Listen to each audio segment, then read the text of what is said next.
We are live. We are live. Hopefully everything is okay. I messed around with some settings, but let's get into it.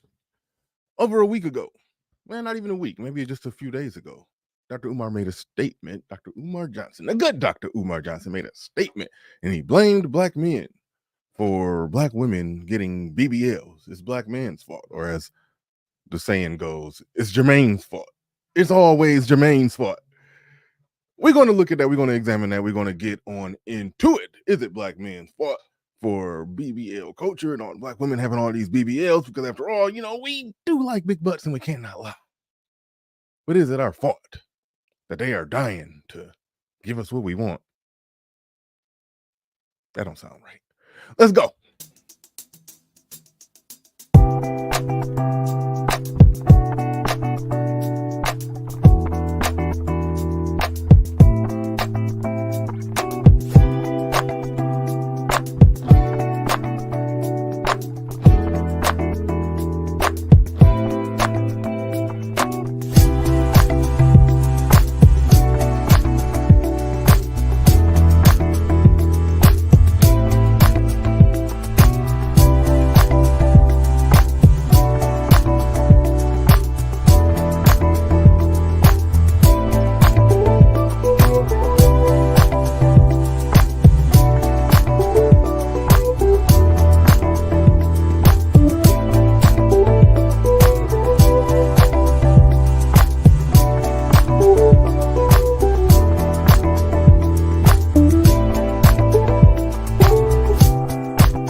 Peace, folks. This is X from TPOT Media. Open your mind and wake your black ass up. You know what time it is. Hit that damn like button as you make your way in the door. Grab a seat, settle in, get ready. It's the Grown Man Hour with your host, my man, Bernard Riley.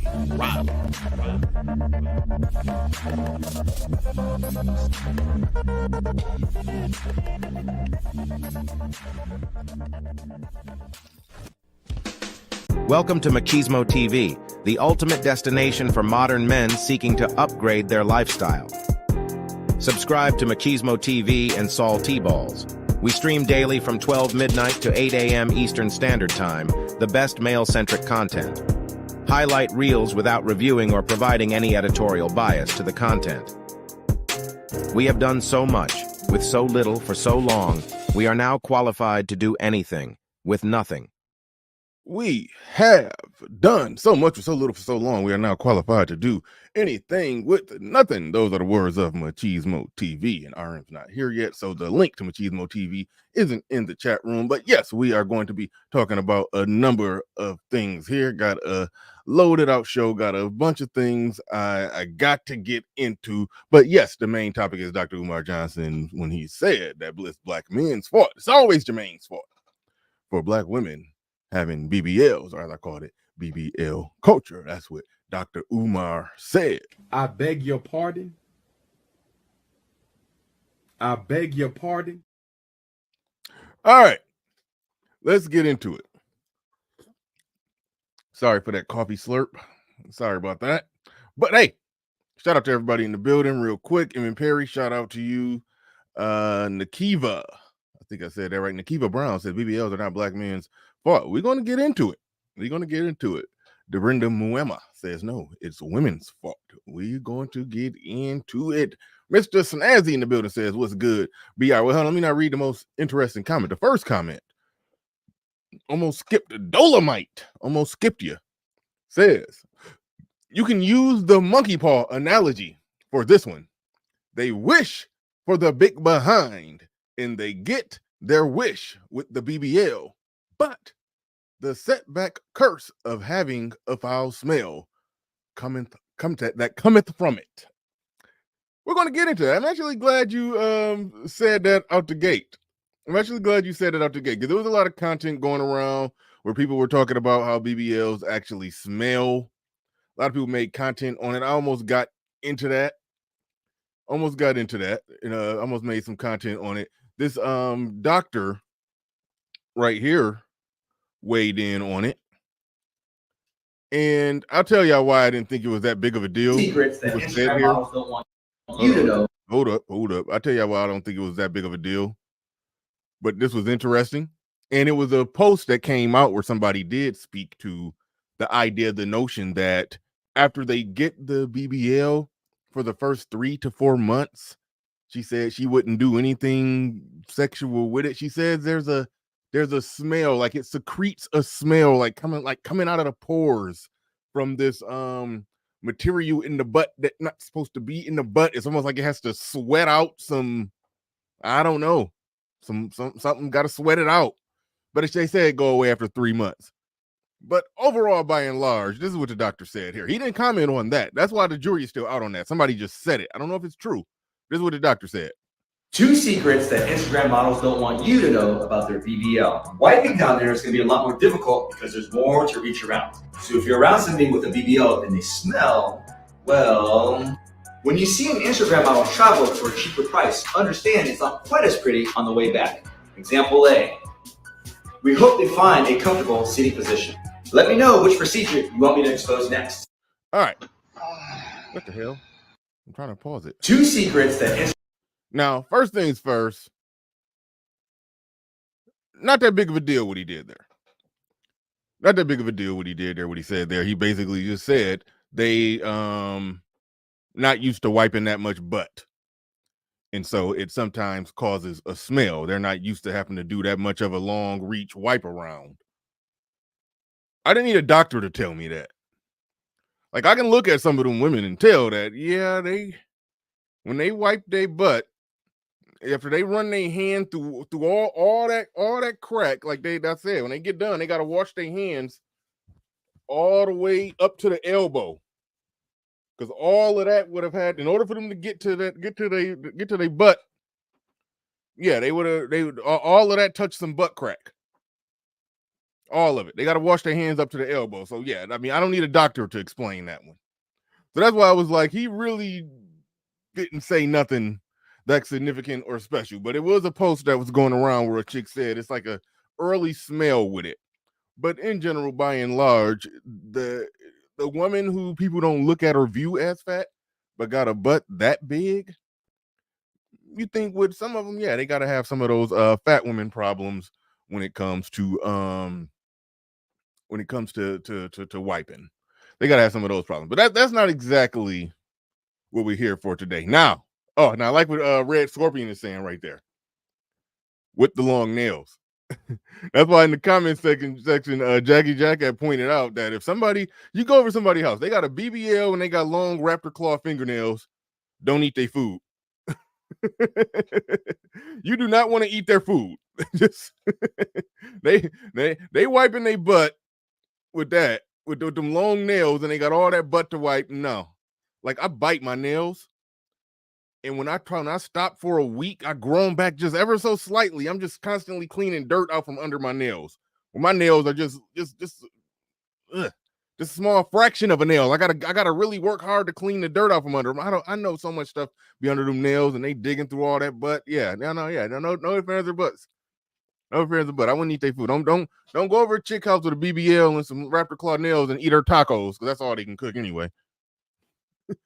That's all they cooking anyway, some tacos. Do not go over there and eat them tacos.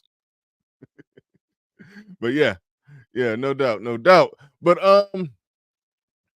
let's get into this. I got a few preliminary topics before we dive right into the main topics. Got a few preliminary topics. Did ya see this right here?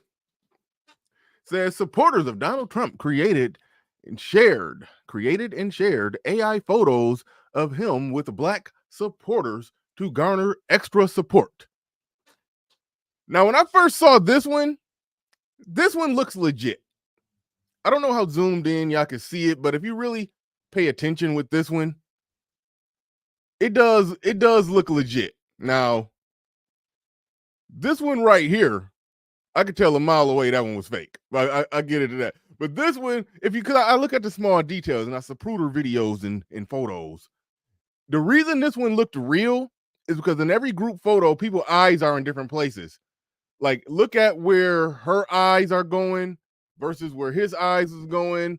Look at this person's eyes and look at this person's eyes. That's how it is in a genuine group photo with a lot of people taking a picture, everybody looking at a different camera. Like little details like that I noticed. So I thought this one was real for a second. They lightweight had me with that one for a split second. But this one right here, where is that though? Hold on. This one right here, I'm sitting there looking at this one like them damn non-player characters, them NPCs out there in that picture with Donald Trump. It's like I could tell a mile away all of that was fake. It's no soul in the body right there. They look like they look like the creepy black dudes that's gonna be in the next Jordan Peele movie.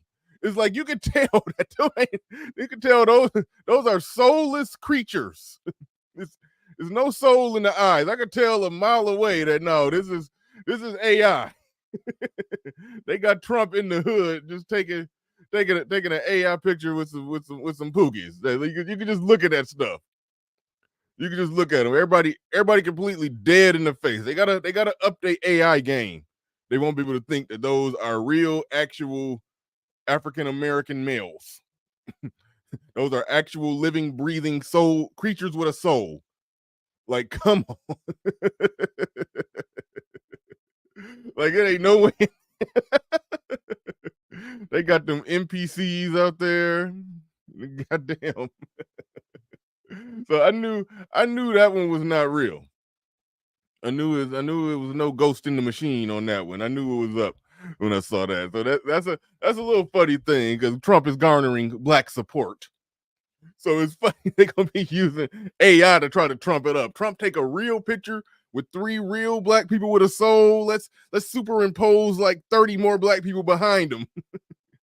Put on AI that make America great again hat on. That's gonna be funny. He said Trump in New Edition. Yeah, it looked like a damn R&B group, like a mid-90s R&B group out there. That was funny. But another thing. Let me lean with and rock with this. It's making $50,000 a year. Let me lean with and rock with this. Lean with it and rock. I can't talk. I'm trying to say lean with it and rock with it. Where is my? There we go. That's what I was looking for. All right. Let me go. How's that? All right. Now I got that how I need it. All right. Here we go. We're going to get into the main topic. Bear with me here. This is the latest chick. The latest chick in the trend of trying to tell black men who make a certain amount of money what they should and should not be doing as it pertains to women. You know, the immediate response is, who the hell are you to say what black men of a certain amount of money should or shouldn't be doing? She didn't say black men. I just want to say that, but she might as well let her. We know what she's talking to, but let's get into it. It's turning into a more recent trend. So we got to dive on in it. But all right, let's go.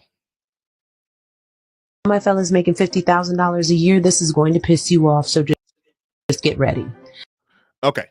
First things first, I hate when they frame it like that. To all my fellas making $50,000 a year, this is going to piss you off, so don't get ready.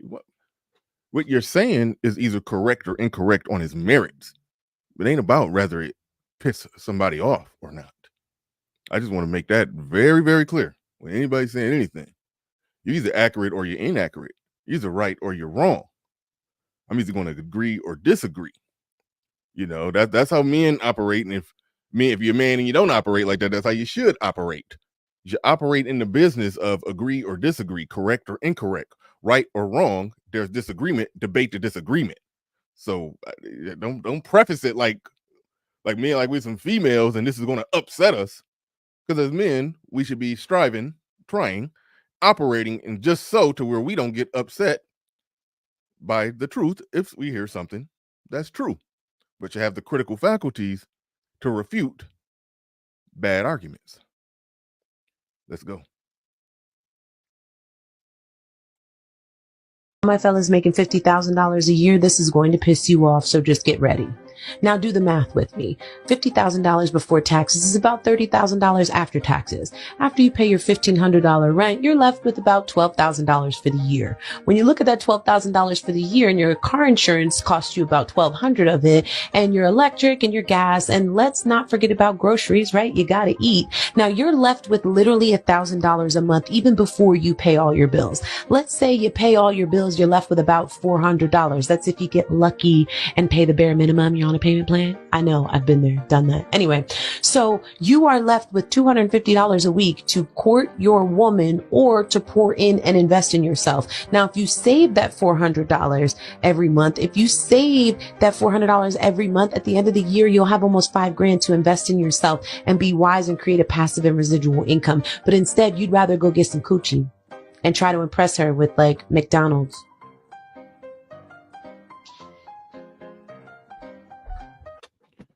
All right. First things first. First things absolutely first when it comes to this. The math don't math, as usual. She said if you make $50,000 a year, that's $30,000 after taxes. Nowhere in America does somebody who makes $50,000 a year pay a 40% tax. Rich people, millionaires, pay 50% on their taxes. You think people that make $50,000 a year got to pay a whole 40% and then be left with $30,000? That's not how the maths. Oh, and that was a different thing. Hold up, I want to show y'all that I don't make stuff up. And I had it ready to go. Let me show y'all what the actual math is on that. Let me show y'all what the actual math is on that. I apologize. I like to have stuff ready to go. And even though I started much later than what I intended on, I still came up short and didn't have everything ready to go. Give me one second to type in. Hold on. Hold up. All right. Here we go right here. Here we go right here. Let me get this going for y'all.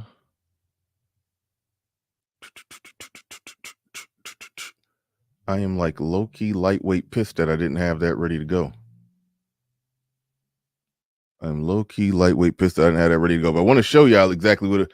Okay. Oh, damn. Here it is. Okay.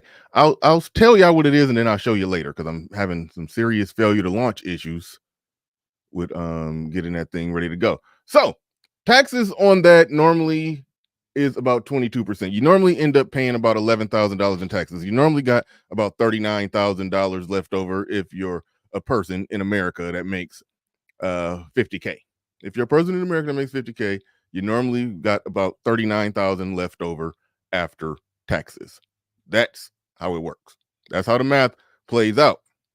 So even with the numbers, here it is, even with the numbers that she came with, the math don't add up because you end up with whatever she said that you end up having after the fact per month, add an extra 1,000 to that. So that's one right there.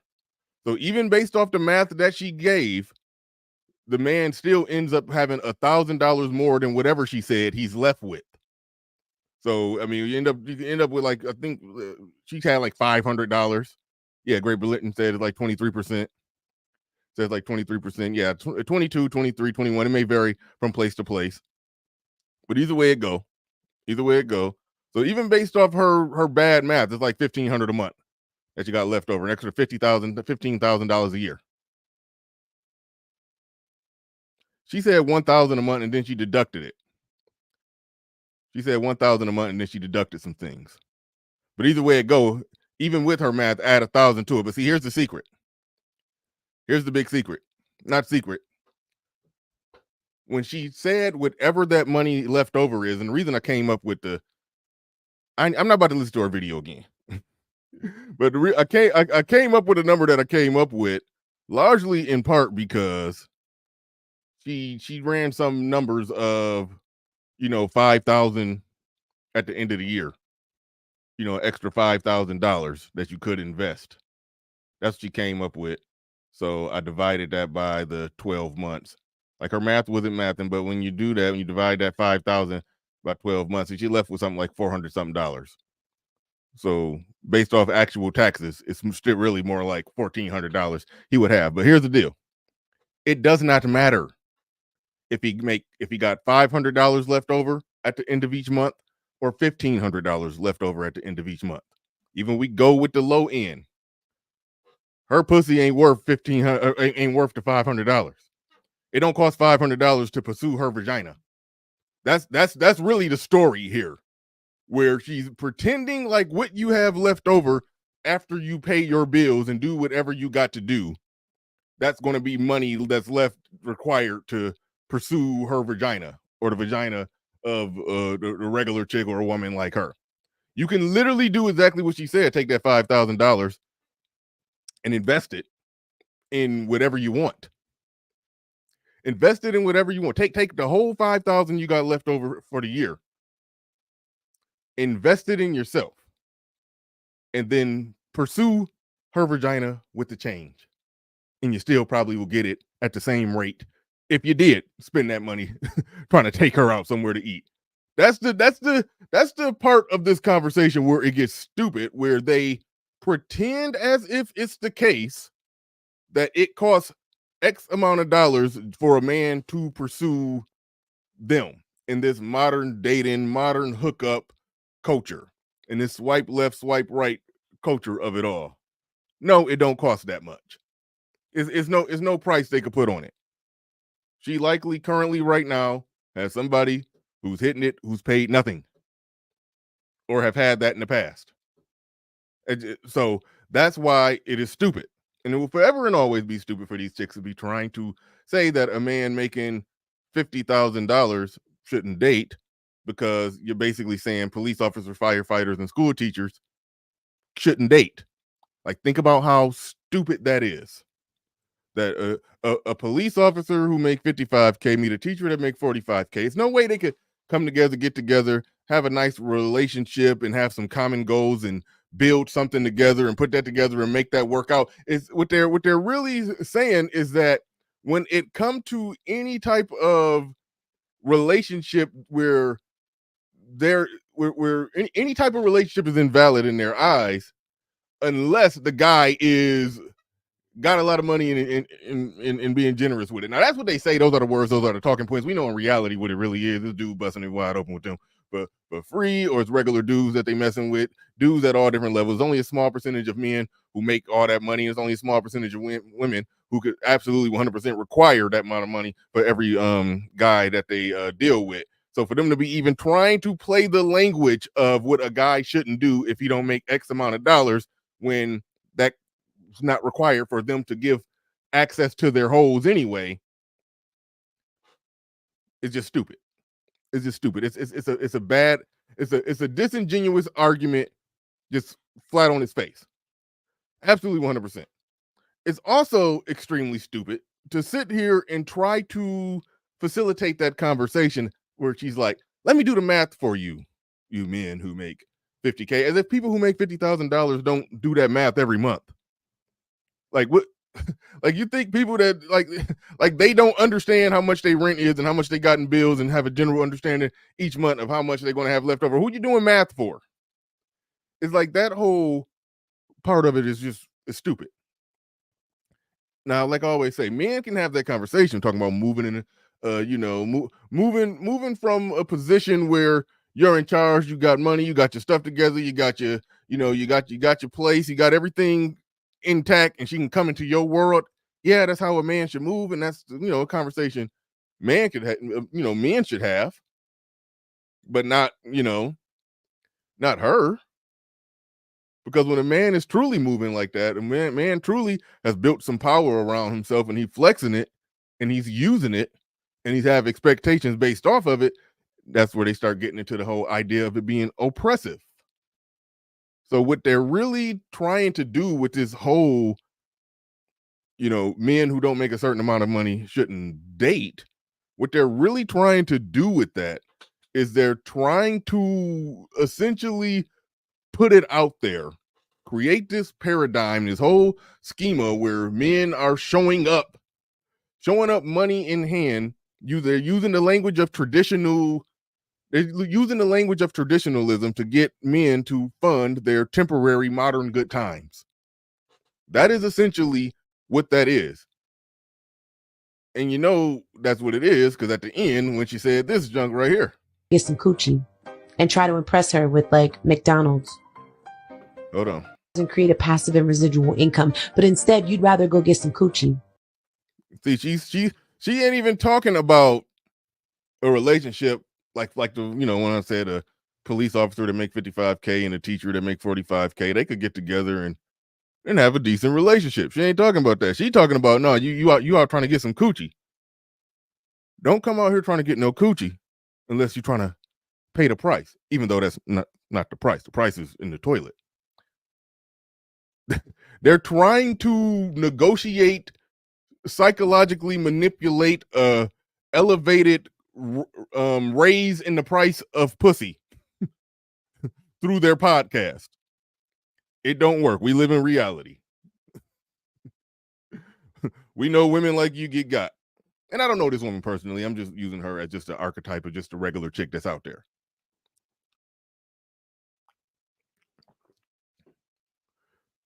I don't know the chick personally. She probably was at Mickey D's that morning. What y'all talking about? She was wearing a red dress with glasses. It was another chick who did the same thing, who was in red, who was also light-skinned it, who made a video trying to go viral telling men who make 50K what they should and should not do with their money regarding sexual access. That's what the hell they do. That's what the hell they do. Had to respond to that real fast. It was really the math at the beginning that made me have to respond to it, because it was just thrown out there, and some an Instagram page called Red Pill Awareness posted it, and very few people, practically nobody in the chat room in the comment section corrected that. We got like 40,000 views, and nobody corrected it. And I'm like, come on, guys. Like I feel like we've done better than that. I feel like we've done better than that, to where if something that incorrect is thrown out there, if you make 50K, then that's 30K after taxes. We should know that that tax bracket don't pay taxes at the same rate that people that make $400,000 a year pay.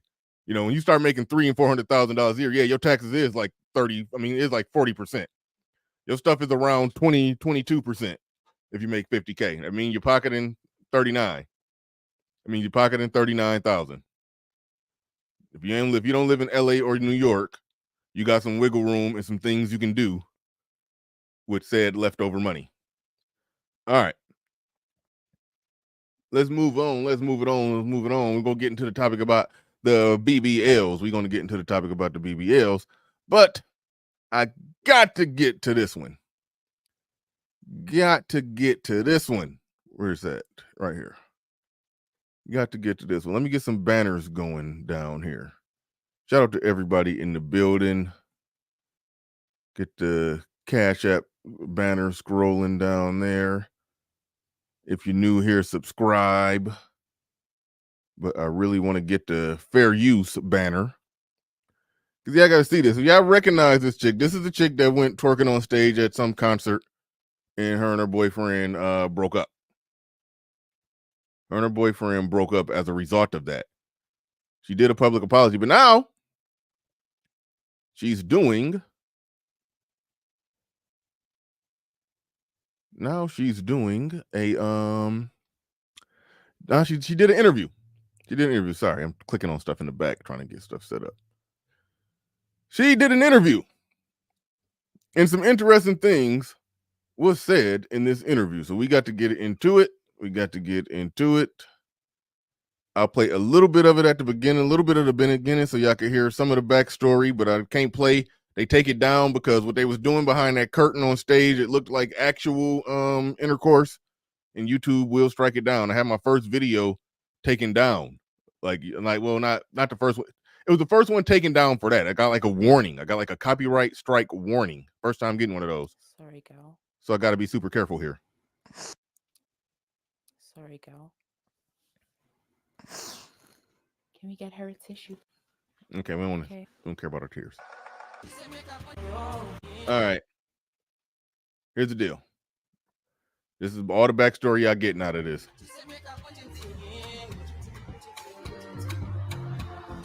All right. That's all the backstory you're getting. She was in the crowd with her boyfriend, that R&B singer or whoever the hell called her up on stage, and she went up there, danced and twerked for him behind a curtain, and it looked like they was back there 100% doing the nasty. Looked like they was doing the nasty. Now, she's doing an interview tour. So we're going to highlight just a couple little small parts of the interview, and then we're going to dive into the main topic.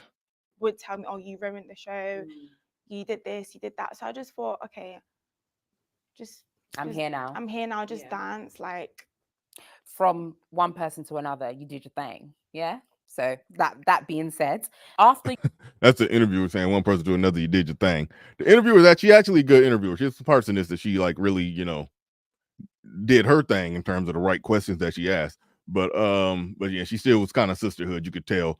But leading into this part, she was more or less trying to say that she felt a little pressure in the moment, very contradictory, because in other moments she said she's in advance she wanted to know that she knew she wanted to go on stage. She bought front row tickets hoping she get picked. So you guys danced. There is a rumor going around. I'm not sure if you've heard that. When the screen came down, you and Omale did share a kiss. We did not kiss. All he did was he just like kind of hugged me. So obviously because of like the shadow, it looked like we kissed, but no, we didn't. After you danced with Omale on stage, was there any exchange of contact details, whether it's Instagram, phone number, email? Listen to this. No, his team did ask me to like stay, obviously, but because my boyfriend was in the crowd, I just stay on stage? No, like stay backstage, yeah. And you declined? Yeah. Okay, cool. She said she was asked to stay in the back afterwards, but she didn't because her boyfriend was in the crowd. Let the record show. Let the record show that she would have literally stayed after backstage and got had her boyfriend went.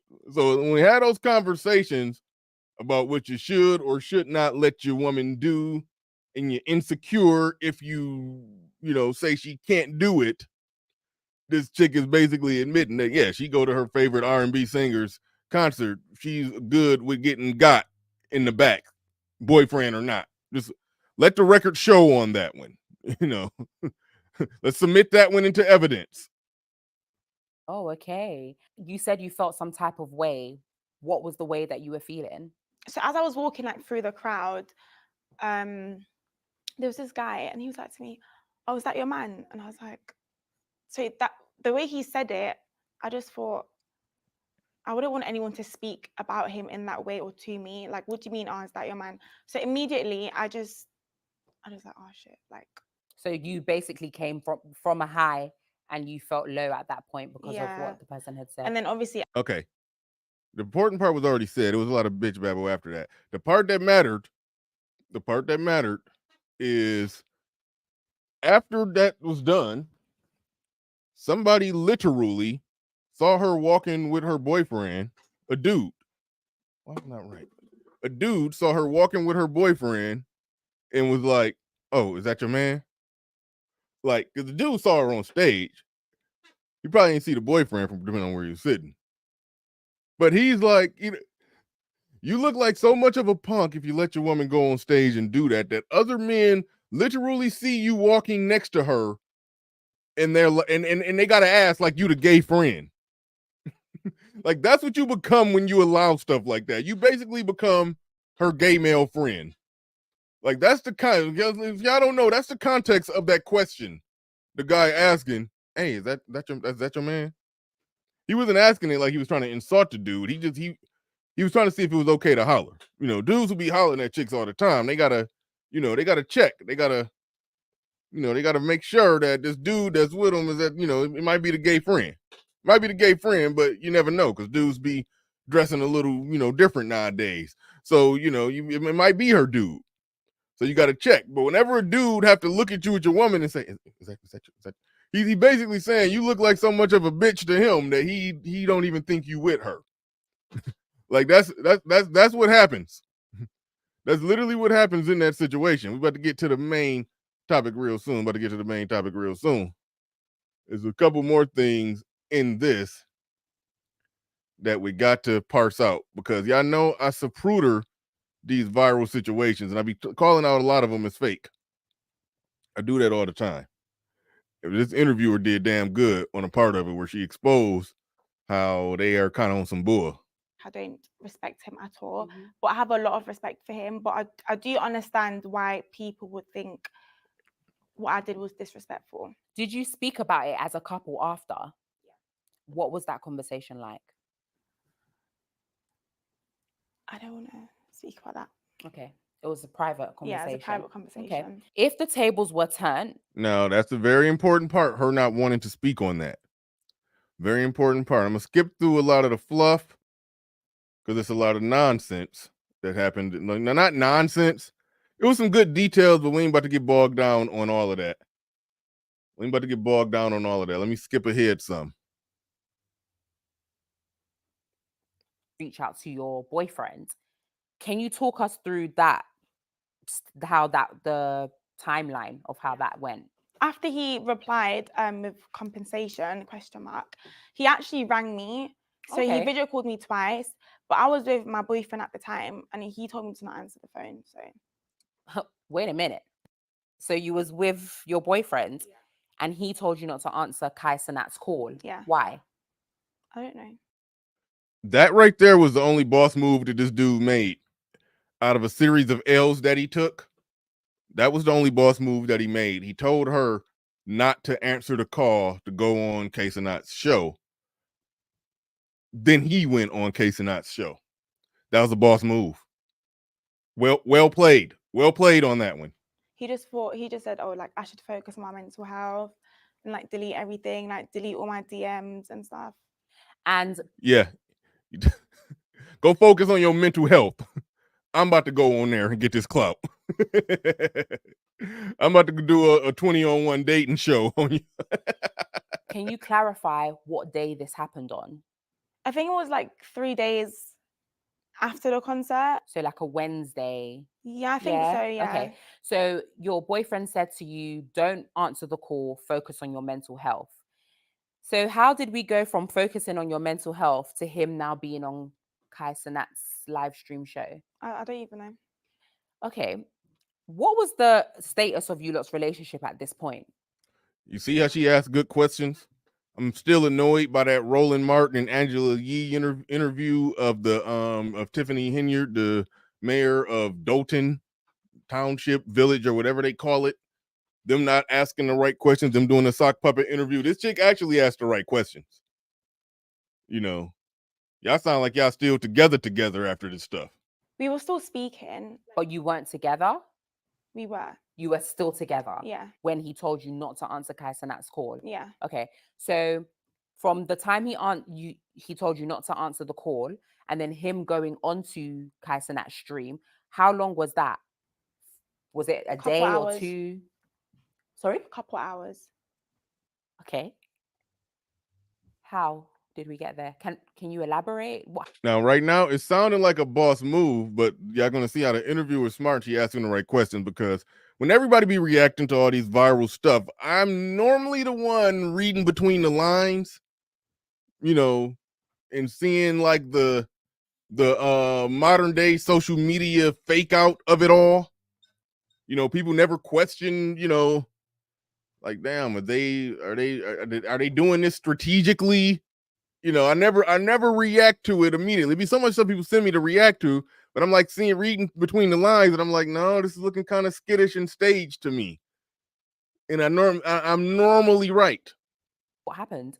I don't even know what happened. Like, all I know was he told me to not go on it and I should focus on my mental health. The next day, well, it was already the next day because it was like maybe like 2 a.m. We were still speaking, and then all of a sudden he's on Cashapp's live stream. I was like, When you say, because I just need to make sure that we are clear, yeah. you are saying we're still speaking. hmm That means a lot of things. Were you still boyfriend and girlfriend? We never broke up. We never Oh, we never actually broke up. even now? I don't want to answer that part. I'm going to probe you here. Why don't you want to answer? I love slow clap for this interviewer. I like that she don't just let BS slide. I like that. Because it's private. I think that's something me and him should keep private, whether we are together or not. I understand. But for me, for you to say that this is private in terms of the status of your relationship, it then kind of goes back to it being, is this staged? Is this for content? Do you know what I mean? Yeah. Because if he's told you not to go onto Casap's live stream and then a couple hours gone on, and now he's getting a lot of benefits, which we're gonna touch on, and you don't want to clarify if you're together or not, it's a bit, where do you guys stand? Are we angry at the right person? Because everybody's angry at you right now because you're the girl who has scorned this oh so innocent man. But now you're saying it wasn't actually like that and you don't want to divulge if you're in a relationship or not. Where's the thought process on that? This the best interviewer ever. Best interviewer ever by far. Basically saw right through her and asked the right questions. It's about to be a bunch of bitch babble. But and I'm telling y'all, when I be watching this kind of stuff, now I didn't just jump out and see it right away with this one, but usually that's the level and degree that I see through stuff. I call it out as a skit. I look it up, I find the evidence and show y'all that it's a skit. People be mad at me for exposing this stuff. Now, I'm not saying this one is an absolute skit. I think it was something to it that was real. Maybe. Yeah. I mean, it was. I think the spontaneity of the moment was real, but I think everything that they doing afterwards. I mean, homeboy getting brand deals on the case of Nitro. You know, it's all kind of stuff going on, and you could just see through her lying. So I'm not saying that it was a skit, but I'm just saying that everything that happened after that chance moment is calculated on their part. You know, some people try to go viral on purpose. Some people accidentally. I think they accidentally went viral. Then after they went viral, it was like, oh, let's get to work. I think he is simp still with her. And they just trying to work it to their benefit. We're not speaking right now. Okay. Yeah. Okay. But you're not speaking right now, but the relationship status is still question mark. Yeah.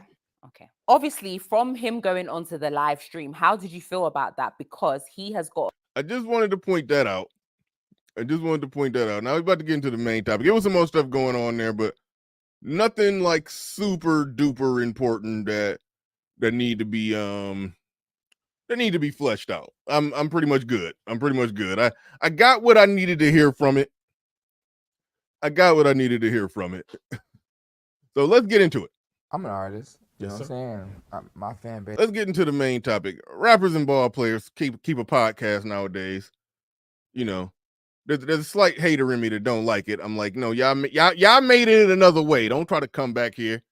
Us common folks who don't got record deals, we start podcasts. Y'all stay out of the game. Y'all go entertain. Y'all go tap dance for us and let us make content about you. You don't get in the content creation business, but this rapper is doing content. All right. That's me being a hater. I admit it. I don't stay in the place of hating. I just dip my toe in it for certain individuals, and I come back to reality. And, you know, this is America. Anybody can start a podcast. But here's the deal. Before we even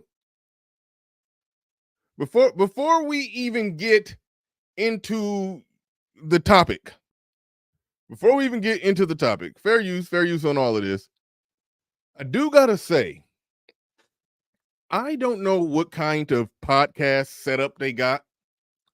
I don't know what's going on, but the man in that upper right hand part, how do a grown ass man see that spot right there and look at it and say, yeah, that look comfortable. I'm gonna get up there, sit Indian style, and just have a conversation. Like, how Sway? Like, nothing about that says that's my spot. That's where I'm about to sit. When you're picking seats for the podcast of where you're gonna sit at for the show, what grown man picked that? I can see a little bitty chick who want to be cutesy and want to get up there and but how Sway? Do you saying he had to work to get up there? I don't know, man. He looked like he just hopped up there. He looked like he got up there quick in one motion. Like that's he no, I think he very fluently made his way on up there, no problems. That's what I think. But no grown man should just be comfortable up there in that little bitty space. I would rather you put me in a damn wooden barrel in like I would take being up there on that space as the same as being in a damn wooden barrel and toss it into the river. I would feel the same way if I had to sit right there. I would feel equally as comfortable. At least uncross your legs and let your feet swing off from the top of it. The bare minimum, do that. Like, ain't a damn thing masculine about wanting to just fit into that little space. And even if my big ass could fit in that little space, let's just say if I was, as Fantastic says, the little fella, the little fella federation, and I could fit in that little bitty space, I'm not just gonna let everybody else know I could fit up there. I just, how does that happen? How do you just comfortably do that? Oh, Willy Wonka count, chap. I saw Hood Conservative in the chat. Hey, Hood, you saw all the black support that Donald Trump is getting? They didn't AI them NPCs in the picture with Trump. You saw that?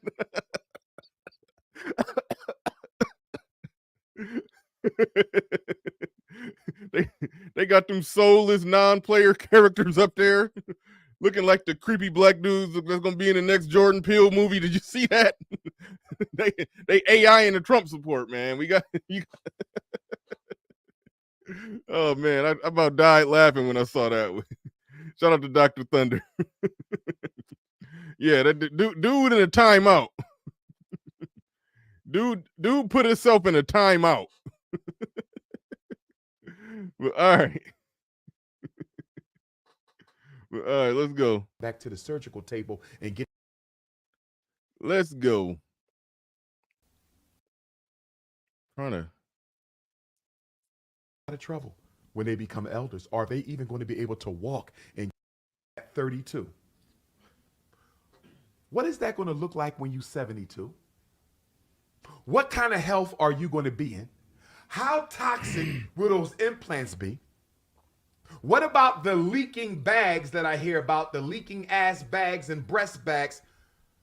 A lot of our sisters with these physical body surgeries, BBLs and big breasts, they're going to be in a whole lot of trouble when they become elders. Are they even going to be able to walk and carry that mess around? Or are they going to have to run back to the surgical table and get that stuff pulled out their body if it hasn't already turned into a carcinogen? Because I think a lot of that garbage they put in their bodies is cancer causing. Yeah, Umar cooking on that one. Ain't no ifs, ands, or buts about it.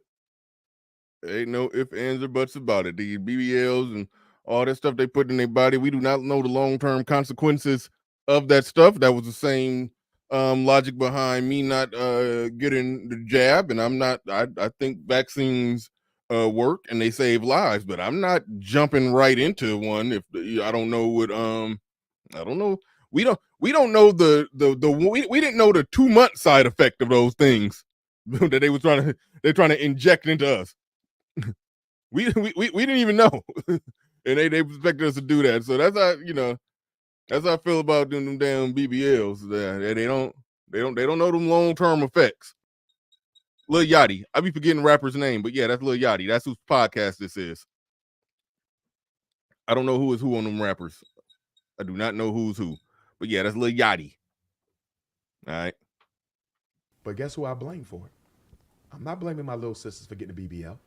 I'm not blaming my little sister for getting that collagen in their lips. I'm not blaming my little sisters for getting them breast implants. I'm not blaming my little sisters for getting.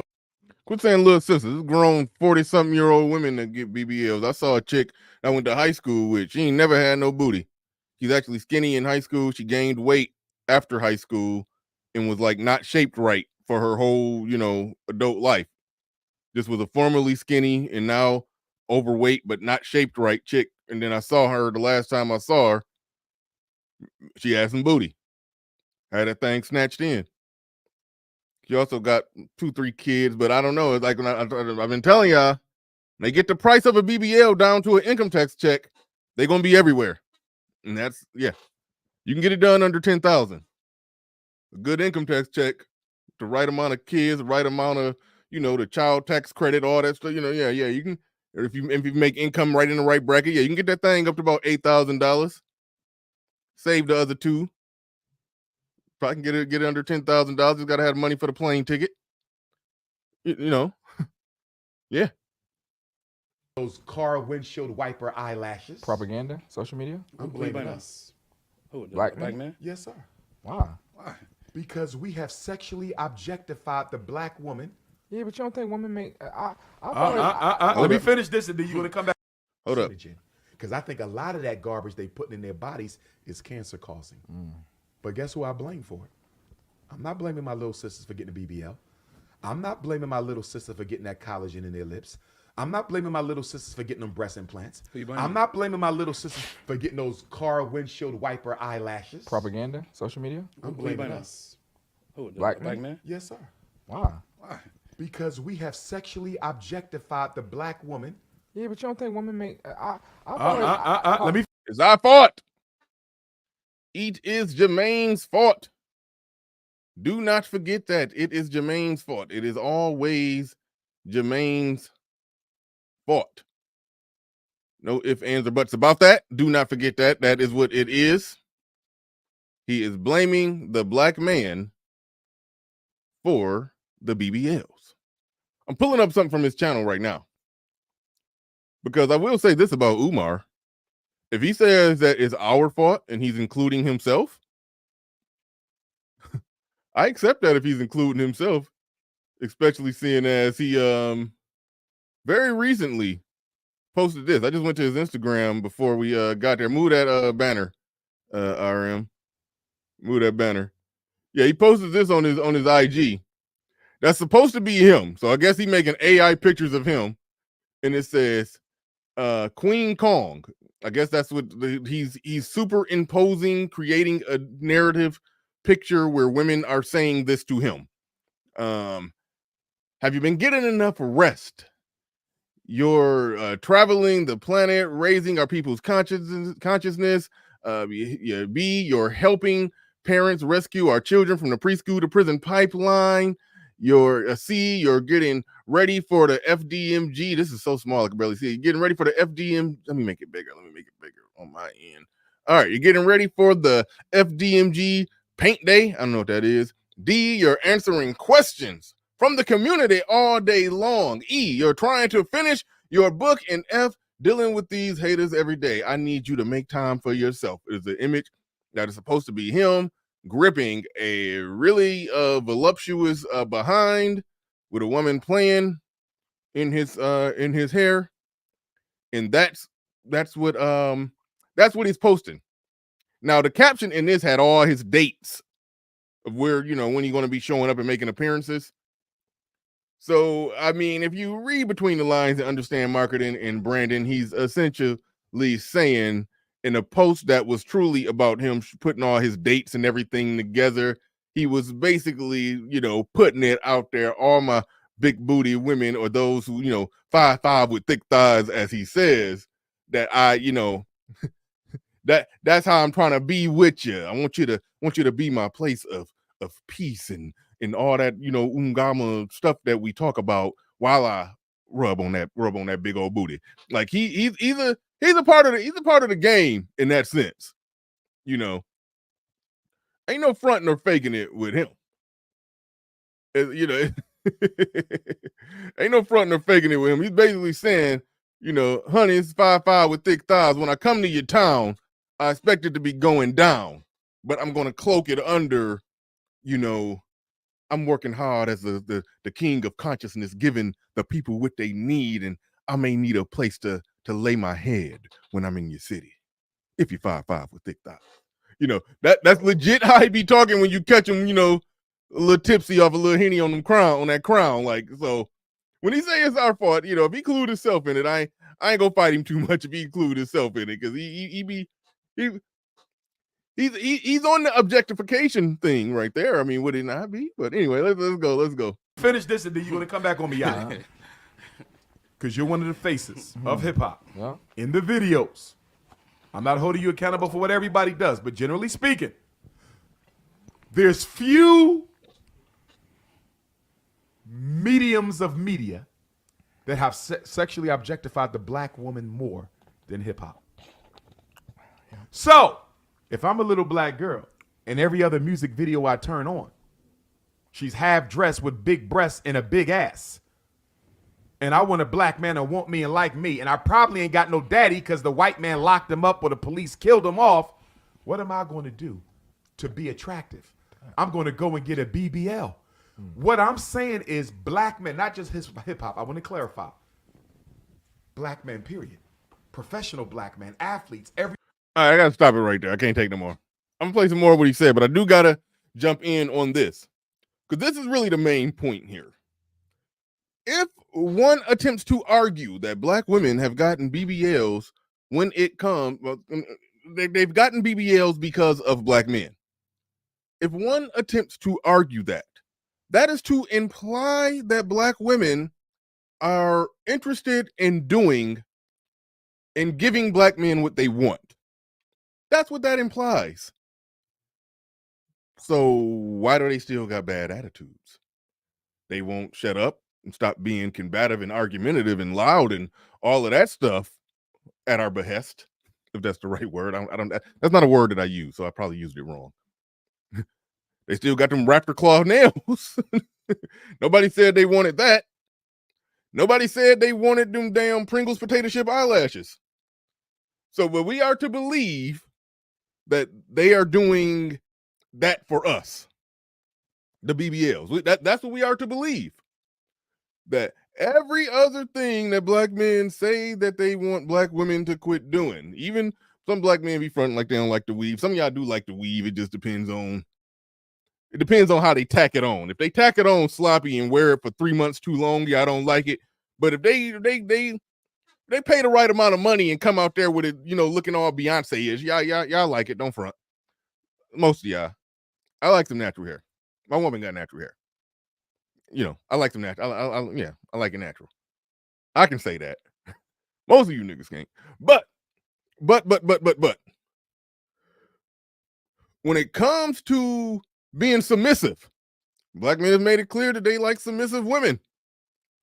It's the response is, well, you got to give me something to submit to. You got to show me that you can lead. You got to show me that you could this, or you got to make X amount of dollars, or you got to do like the other chick that just said that I played in the video that was talking about a man to make 50K shouldn't date because you got to do this, you got to be that, you got to dot, throw in a whole list. That's what they say. That's what they say on, when it comes to submission and just not being combative and argumentative. That's what they own. But when it comes to the BBLs, it's the yes king, whatever you like. It's like, what? You can't blame us for that. If that was true, then everything that black men say that they want, we would see at least a tip in the scale of that thing, of which we don't. When it comes to black women being overweight, the most overweight people really on the planet. In the history of humanity, the most overweight demographic of Homo sapien throughout all of the history of history, going all the way back to borderline pre-human. They would say that, oh no, well, I mean, they are encouraged to be that way because I like them thick, right? So yeah, okay. So when it comes to stuffing your face with McDonald's and furthering your sexual objectification, y'all are submissive then. You're doing, according to Umar, they're doing it because that's what we want. That's what we have shown that we like. And when there's a demand for something on the market, there's a market created for it. Where is this market of feminine, cooperative, submissive black women if they're interested in giving the buyer what they want? When it comes to a BBL and overeating, yeah, left to their own, you can't say they're doing it for us if it's something that's left to their own devices, what they would do anyway. I don't buy that. Overeating and increasing their base level sexual attractiveness. They'll do that. They're doing that for us. We won't do the other stuff. No. That is the nonsense in what he's saying. The truth in what he's saying is that black men, we do like big butts and we cannot lie, as the song says. That's the part in it where it's some truth in it. But by and large, no. By and large, you can't blame black men because of the implications that somehow they're interested in giving black men what they want, when everything about the whole interactions and dynamics between black men and black women have ultimately shown that that they don't. Everyday brothers, all of us. I don't want to make the hip hop community more responsible, but y'all definitely leading the pack in terms of the sexual objectification of the black woman. If hip hop and the black man in general did not sexually objectify the black woman, we would not see the BBLs and physical surgeries that we are seeing from our black women to try to look more attractive. That's on us. Now, see, here's the thing. What I've noticed in rap videos, I haven't been watching none lately, but even when all the big butts start getting wild and out of control in rap videos, it was you normally saw more chicks with more nice put together bodies with a little thickness. You didn't see the out of control BBLs in rap videos. You saw that more in the women's rap videos than really the men. You know, that's my observation with that. That's my observation with that. Now, thank you, Great Britain, saying they objectify themselves. Yes. Left to their own devices, that's what they would do. They will try to increase their value at the most base level sexual way, and will ignore all the other ways in which they could do it. Even with black men saying that you can do it in those ways, they won't do it in those ways. They will do it in that way that puts it as base level as possible. You know, that's why they turn around. You get a bunch of white women to come take a picture. They all face the camera and smile like normal people. Get a bunch of black women to take a picture. They all turn around and point their butt at the camera and then look over their shoulder. You know, that's how it goes. That's what they do. Yes, there's some things wrong in the culture that facilitates that, but no, the things that they do left to their own devices, overeating, getting fat, and wanting a bigger butt. That is some left to their own devices. They will try to be more base level sexier. Shout out to Dane C in the building, dropping $2 on. He says, "BR salute. Where they filmed this podcast, Disney World." Man, I already talked about that. I already talked about Homeboy. I don't know how any halfway masculine man looks at that seat up there and says, "Oh yeah, that's my spot. That look real comfortable. That look real comfortable."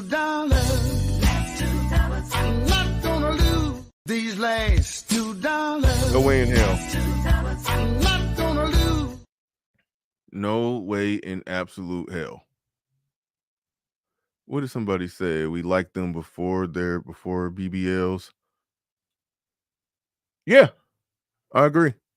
Go back to the Sir Mix-a-Lot video. Those women, they didn't have ridiculous bodies. They were actually skinny, definitely skinny by today's standard, but they just have just a nice right there booty. Now, all the over the top exaggerated booties, like there's a not insignificant number of black men who do like that. Like, we can't front on that one. We cannot front on that one. My argument is this: if they were interested in doing something and giving us what we wanted, they've punted on practically everything else. They've punted on just even being bare minimum cooperative, let alone submission. They've punted on that one. So that's where it's at. It became a push of, losing weight, getting shape, fit, feminine, friendly. It don't matter. You should throw out whatever talking point or whatever just basic general thing that men just generally want. They have outwardly been the opposite of that. Argumentative, combative. Nope. They not en masse giving black men that. So that's the problem with that argument.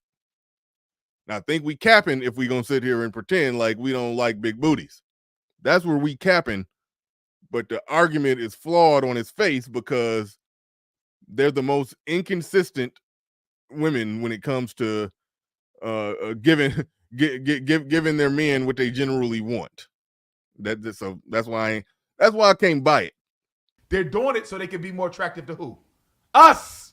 I just don't know if I fully agree with that. Let me ask you a question. If we went outside right now, if Lil Yachty said, I don't date black women who don't have their own natural hair, you don't think that's going to cause a change in the way they do their hair? I've said it, and I have seen black women come back to my lectures the second time in Atlanta, the second time in Baltimore, the second time in Brooklyn and Phoenix and LA. Dr. Umar, look at me. I took your advice. I'm natural now. And these are not even sisters I'm dating. But for me to say, nothing is more attractive than a black woman with her own hair, and to see black women take that to heart and change it. Imagine if it came from Lil Yachty. Yeah. Now, here's the problem with that. There is a whole damn movement online, and I said it's some cap in that movement, but plenty of men, a great many of black men, have took to the internet and made it very clear that they don't like weave. We have not seen a major decrease in the amount of women wearing weave. Now, Chris Brown saying it probably carries more weight than the mass of men on the internet when they weigh in on conversations about black men and black women. It's going to hit different. Chris Brown saying it versus Kevin Samuels saying it. I get that. But they have not taken heed. They have not taken heed. So that's where, again, the cap is in there. The cap is in there. The thing that he's saying, it's already black men doing that. It's already black men doing that at a pretty much high rate. So it's really no way around that. Brother, you will influence a whole generation of black girls into accepting their own natural African beauty. Because we are oppressed through our inability to provide for our families. Mm-hmm. The black woman is oppressed by European standards of beauty. Black women spend more money on cosmetics than all other women put together in America. You know why? Because from the plantation to the projects to the penitentiary to the playground, she been told she ugly. And because of that, black women spend disproportionately more money on cosmetics than all other women put together per capita of her population. All right. Here's the deal with that part right there. Hold on. I forgot my point because I let him go too long. I forgot my damn point. Oh, yeah. Oppressed by the European standard of beauty. That was it. That was it. I forgot that part. They're oppressed by the European standard of beauty. I know my position on the whole thing. The black men are oppressed economically and all of that, but I ain't even trying to get into that.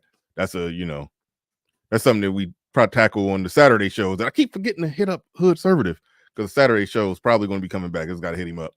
But here's the deal. Them being oppressed by the European standards of beauty. Okay. Shay Sharday actually made a post. where she said something very interesting.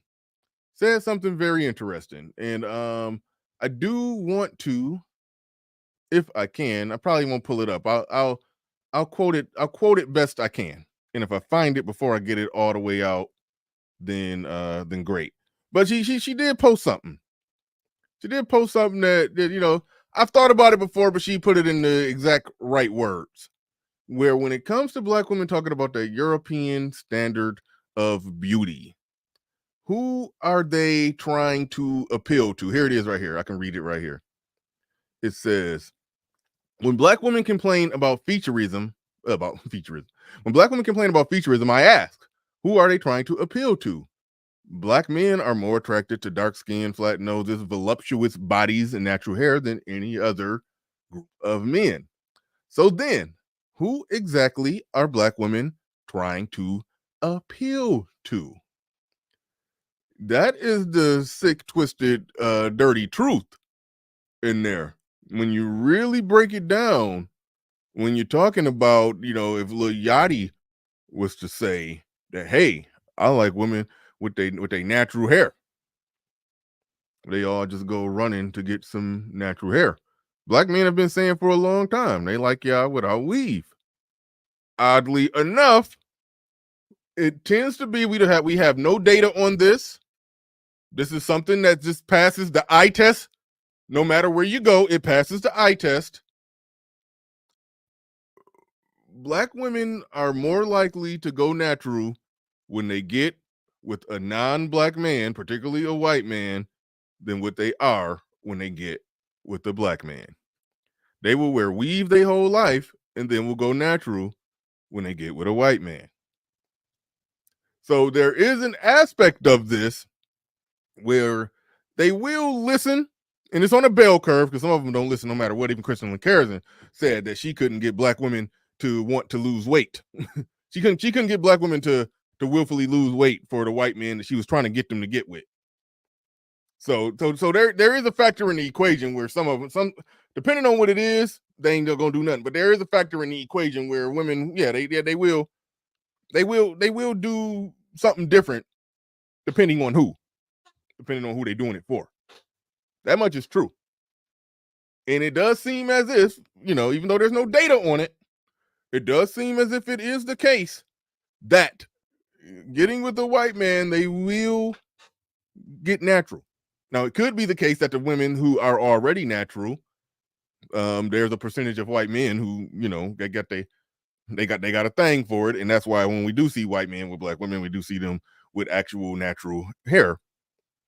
But overall, nah, they have not listened to Black men say anything or do anything about. They haven't done anything when it comes to listening to Black men talking about their natural hair. They rock, they weave, and that's what it is. There's times where you may think you see a fluctuation, like, I see more chicks rocking their natural hair than what it used to be, but overall, nah. And Hood Service said he made her feel.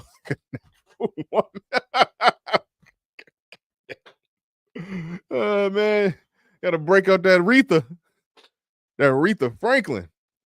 Made that touched her down in her soul. She heard Aretha singing when she got with that white man. Oh shit. Heard Aretha in the voice of the ancestors when she got with that white man. That is funny.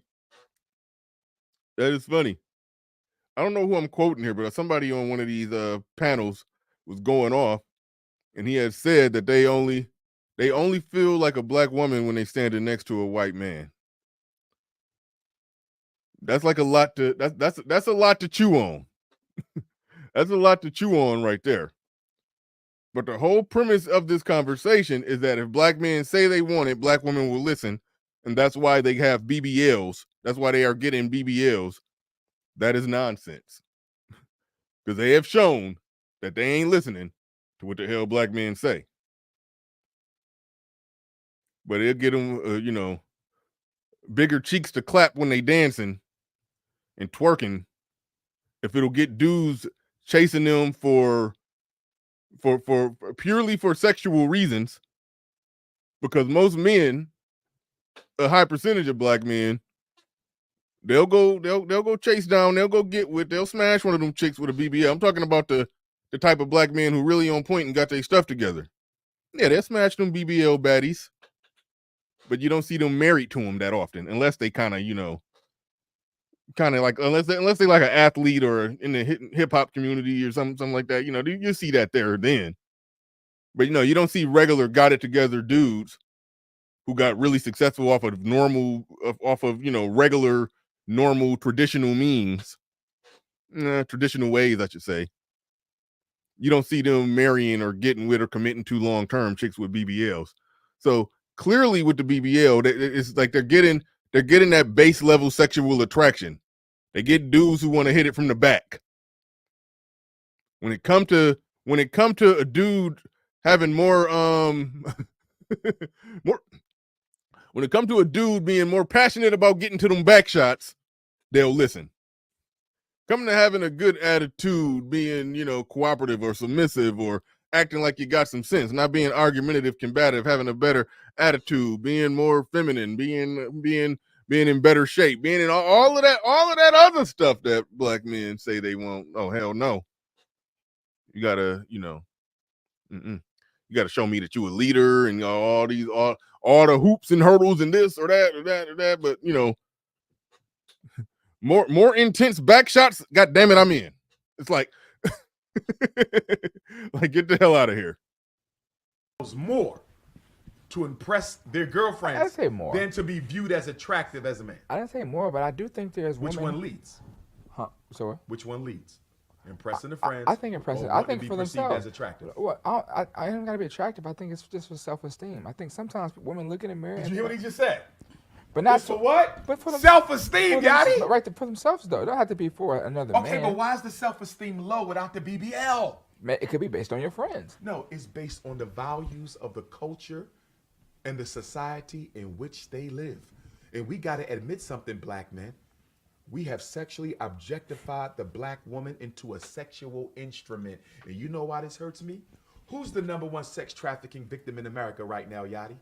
Teenage black girls. I know that. 12 to 17. And guess what the biggest population is, Queen? 14 to 17. They're the #1 commodity on the international child sex trafficking ring, at least in America. Oh wow, looking at that whole room is weird. I don't know to what degree that is true. I do know with a lot of the black girls that come up missing between 14 to 17, when they do find those girls, they find out that they ran away.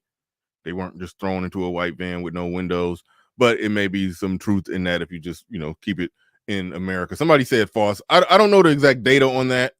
I know I've seen some things and I've got it on hand that conflicts with what he said. But the whole idea of, how we have sexually objectified them. See, in this world of independent media, where all these chicks got their own independent media that they could do what they want, when they want, how they want to do it, left to their own devices, we see the content that they produced. We see the content that's on the gram. We see what they're doing. We see how they objectify themselves. And it's not just objectifying themselves. It's using their body as an object to get what they want out of men. And many of them are succeeding at that.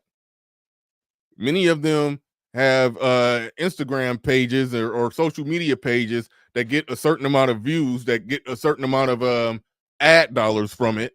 And if they flip that into an OnlyFans, all of them ain't making big bank on OnlyFans, but no, we're past that part of the game where they have been objectified against their will to the point of where now they're victims of other people's objectification, where at 17 years old, they're already doing the math.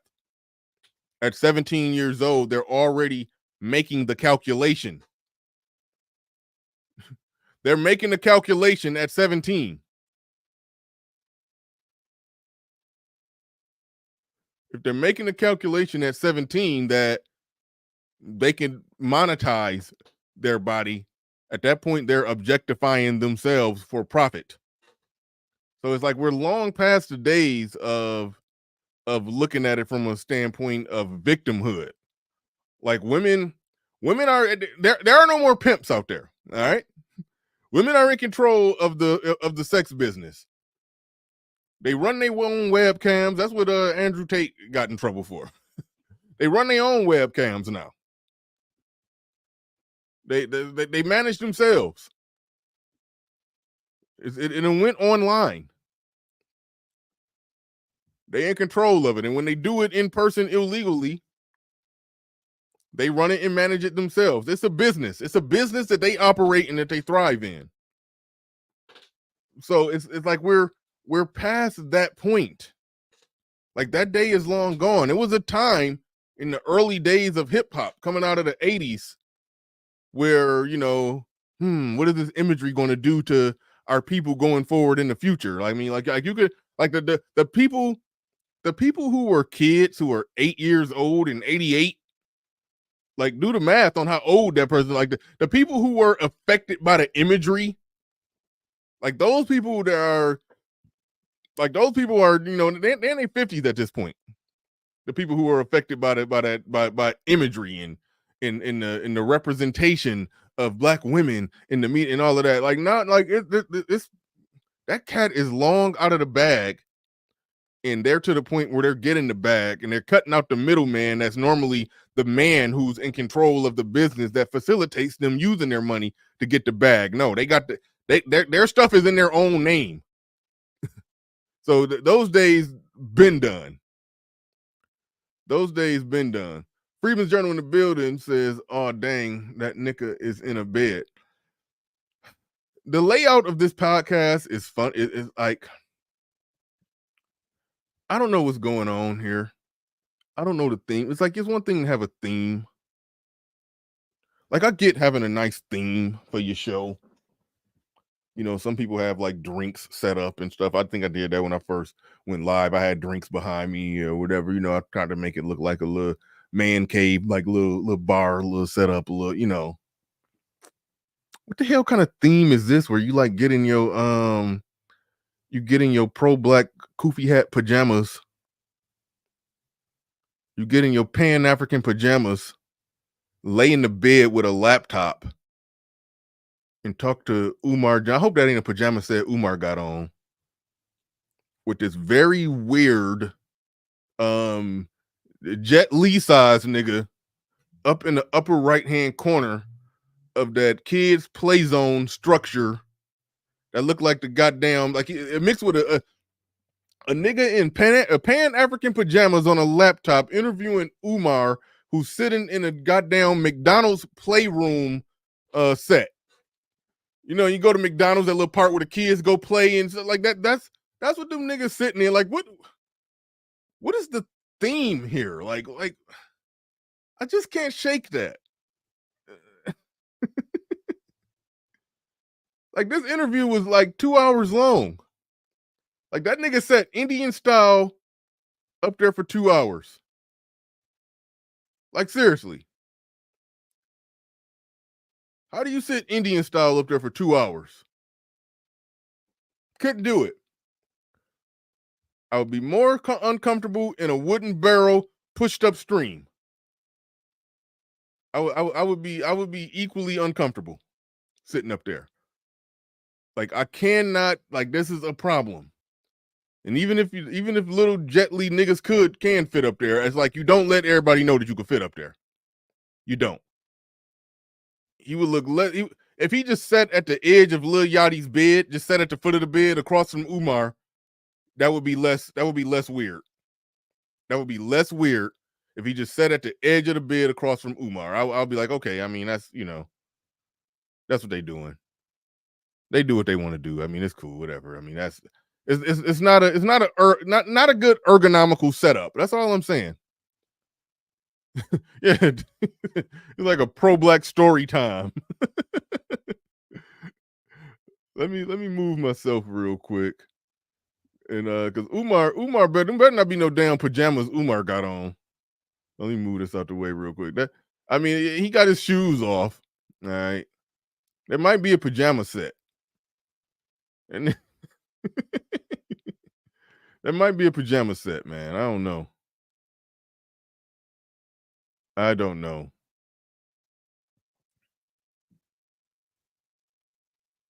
So you got these. Really? Oh yeah, Oh, Atlanta's the biggest very hub big for child trafficking. Los Angeles is the biggest in the country. Wait, hold on. Let me make sure. This ain't true. Who got on a onesie? Y'all lying to me. Nobody has on a onesie here, right? Let me get that wide shot again. Damn, I had that perfect wide shot. Okay, they're not gonna let me get the good wide shot that I had. Hold on. If we got to play a little bit more again to impress their girlfriends, I say more than to be. If we got to play a little, we got to back it up and just replay it so we can catch this damn onesie. We will catch the onesie. I don't know if they was talking about Umar or the dude that's sitting up top in the upper corner. Is that? Hold on. It looked like Umar do got on a onesie.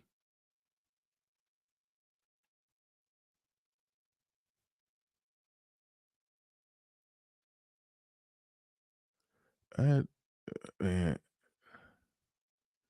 All right, we're just gonna keep it moving. All right, we're gonna keep it moving. We have sexually objectified the black woman into a sexual instrument. And you know why this hurts me? Who's the #1 sex trafficking victim in America right now, Yachty?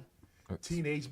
Somebody about to push back on them on this. Black girls. I know that. 12 to 17. And guess what the biggest population is, Queen? 14 to 17. They're the #1 commodity on the international child sex trafficking ring, at least in America. So you got these. Really? Oh yeah, Atlanta's the biggest hub for child trafficking. Los Angeles is the biggest in the country, but Atlanta is one of the top ones. Oh no, nobody's pushing back on it. If that nigga had the feet in on that shit, which makes sense because Atlanta is the busiest airport in the country, I think. Yeah. So that would make sense. But guess what? If black girls are being sexually objectified by black men, and they're being hunted on the child sex trafficking ring, do you know what that means? When the police catch the perpetrator, let's say the Atlanta police roll up on a sex trafficker, they got 10 black girls in there, all with BBLs, fake titties, mini skirts, and hip hop clothes. Those men who are going to be charged for that crime, how much of a sentence are they going to get compared to if those little girls were white? Right. Because they were black. And we as black men, through our sexual objectification of them, have already stripped them of their humanity. Do you know what the sex traffickers said when they... The link is in the chat. Anybody want to come have a piece of this conversation? If you're talking about between 14 and 17, they're not getting BBLs between 14 and 17. The ones who, when we talk about child sex trafficking, is different from the ones who get the BBL. Those that get the BBLs are quite often those that were either stripping or selling it in some kind of way, or grown women who saved up their income tax check and bought a BBL, or it's the ones who, like I said, who are using it as an aspect of their income. They were already in an industry where they were trying to make money off of their looks, and then they made enough money off their looks or got somebody to ultimately pay for it, and then they got it. That's different from the child trafficking thing. Now, I am sensitive to the whole child trafficking thing, so I don't want to gloss over the validity in the fact that trafficking is a thing in America. I don't know all the details, and it be a lot of cap in there. And sometimes when you hear the stats, it be sounding like that 1 in 3 college girls that go to college get raped, or they had everybody believing or 1 in 4 or something like that. They had everybody believing some crazy stat like that, and the stuff be untrue and don't be making no damn sense. So it's like, so I hate that even when it comes to trafficking of actual children, the truth that's in that get lumped in with so many lies that they be telling to over trump things up, to where I hate that I even have to have skepticism when it comes to talking about actual kids. That's so anyway, we got a panel down here. We got people pulling up. So let me go ahead and bring people on up. We got Freedman's Journal, Hood Conservative, and Big Kev in the building. What's going on, fellas? What's going on? Go ahead, Freedman's Journal. You got the floor. You got the mic. Hey, salute, Bernard. Salute to the panel in the chat. This is just ridiculous, bro.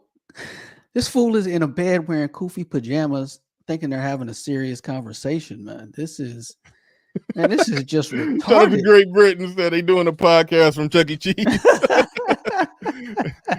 I gave them the McDonald's little playground section up there, but yeah, that's more Chuck E. Cheese. That's probably Chuck E. Cheese is probably more accurate, man. Look at that stuff, man.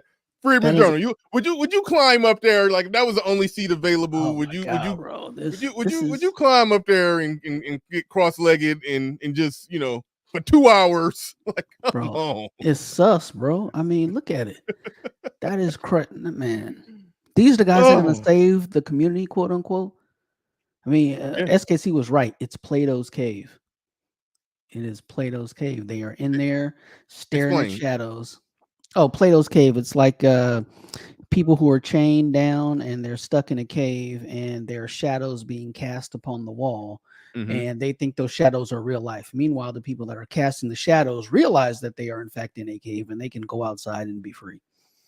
Just Google Plato's cave real quick. You can see. I've heard of it. It's been a while, so I just wanted you to refresh me, and then I could relate it to what you were saying. But go ahead. Yeah, it's crazy, man. Just this is gonna reverse a 70% out of wedlock birth rate. I mean, it is unserious, man. Save yourself. Save yourself. Move away. Do whatever it takes. Because they will. There's just no way. Rid yourself of the tangle of pathology, so you and yours can be raised functional people in society. And that is retarded. That's all I got. All right. Thank you. Hood Conservative. That's the only seat available. You getting up there? Oh hell no! Listen, I'm a big dude anyway. I don't even know Umar. I might even be Umar's like size roughly, like height wise, because I'm 6'1", like 225 ish. I don't think I could do that. Like I can't imagine a grown man doing that at any. You gotta like to be a little mini nigga to do that shit. Like how you sitting there?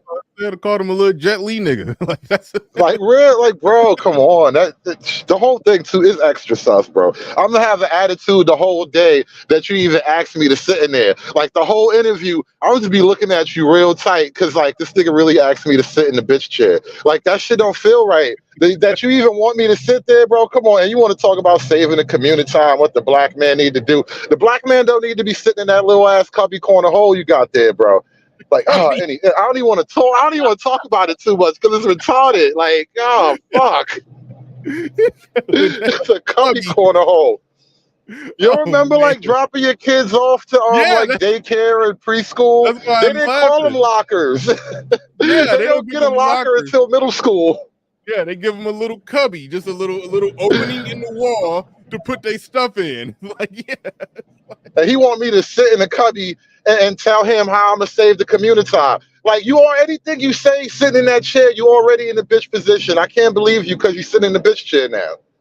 Anyway, you brought up a point though. I kind of wanted to talk about the whole Doc Umar talking about the kids and all of that, right?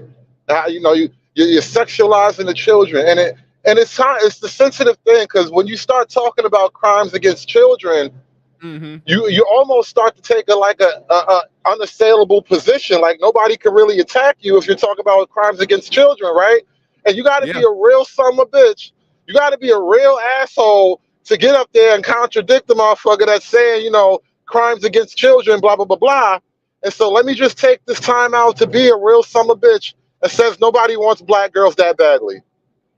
Black girls are not that hard to come by that you have to drive around in a nondescript vehicle and snatch them off the street. Like, no, you can procure them with money and lollipops and shit. Like, they are not that difficult to acquire. So I don't know who he thinks is just snatching a bunch of bitches that are already run away for sale Like, and you brought the whole thing up too. A lot of the girls that we are calling runaways are not being snatched. I mean, they are literally being run away. Like they're not being trafficked. Rather, I said that kind of incorrect. Yeah. A lot of the girls that we accuse of being trafficked are just girls who hate their mama. They daddy hate their mama. That nigga don't live there.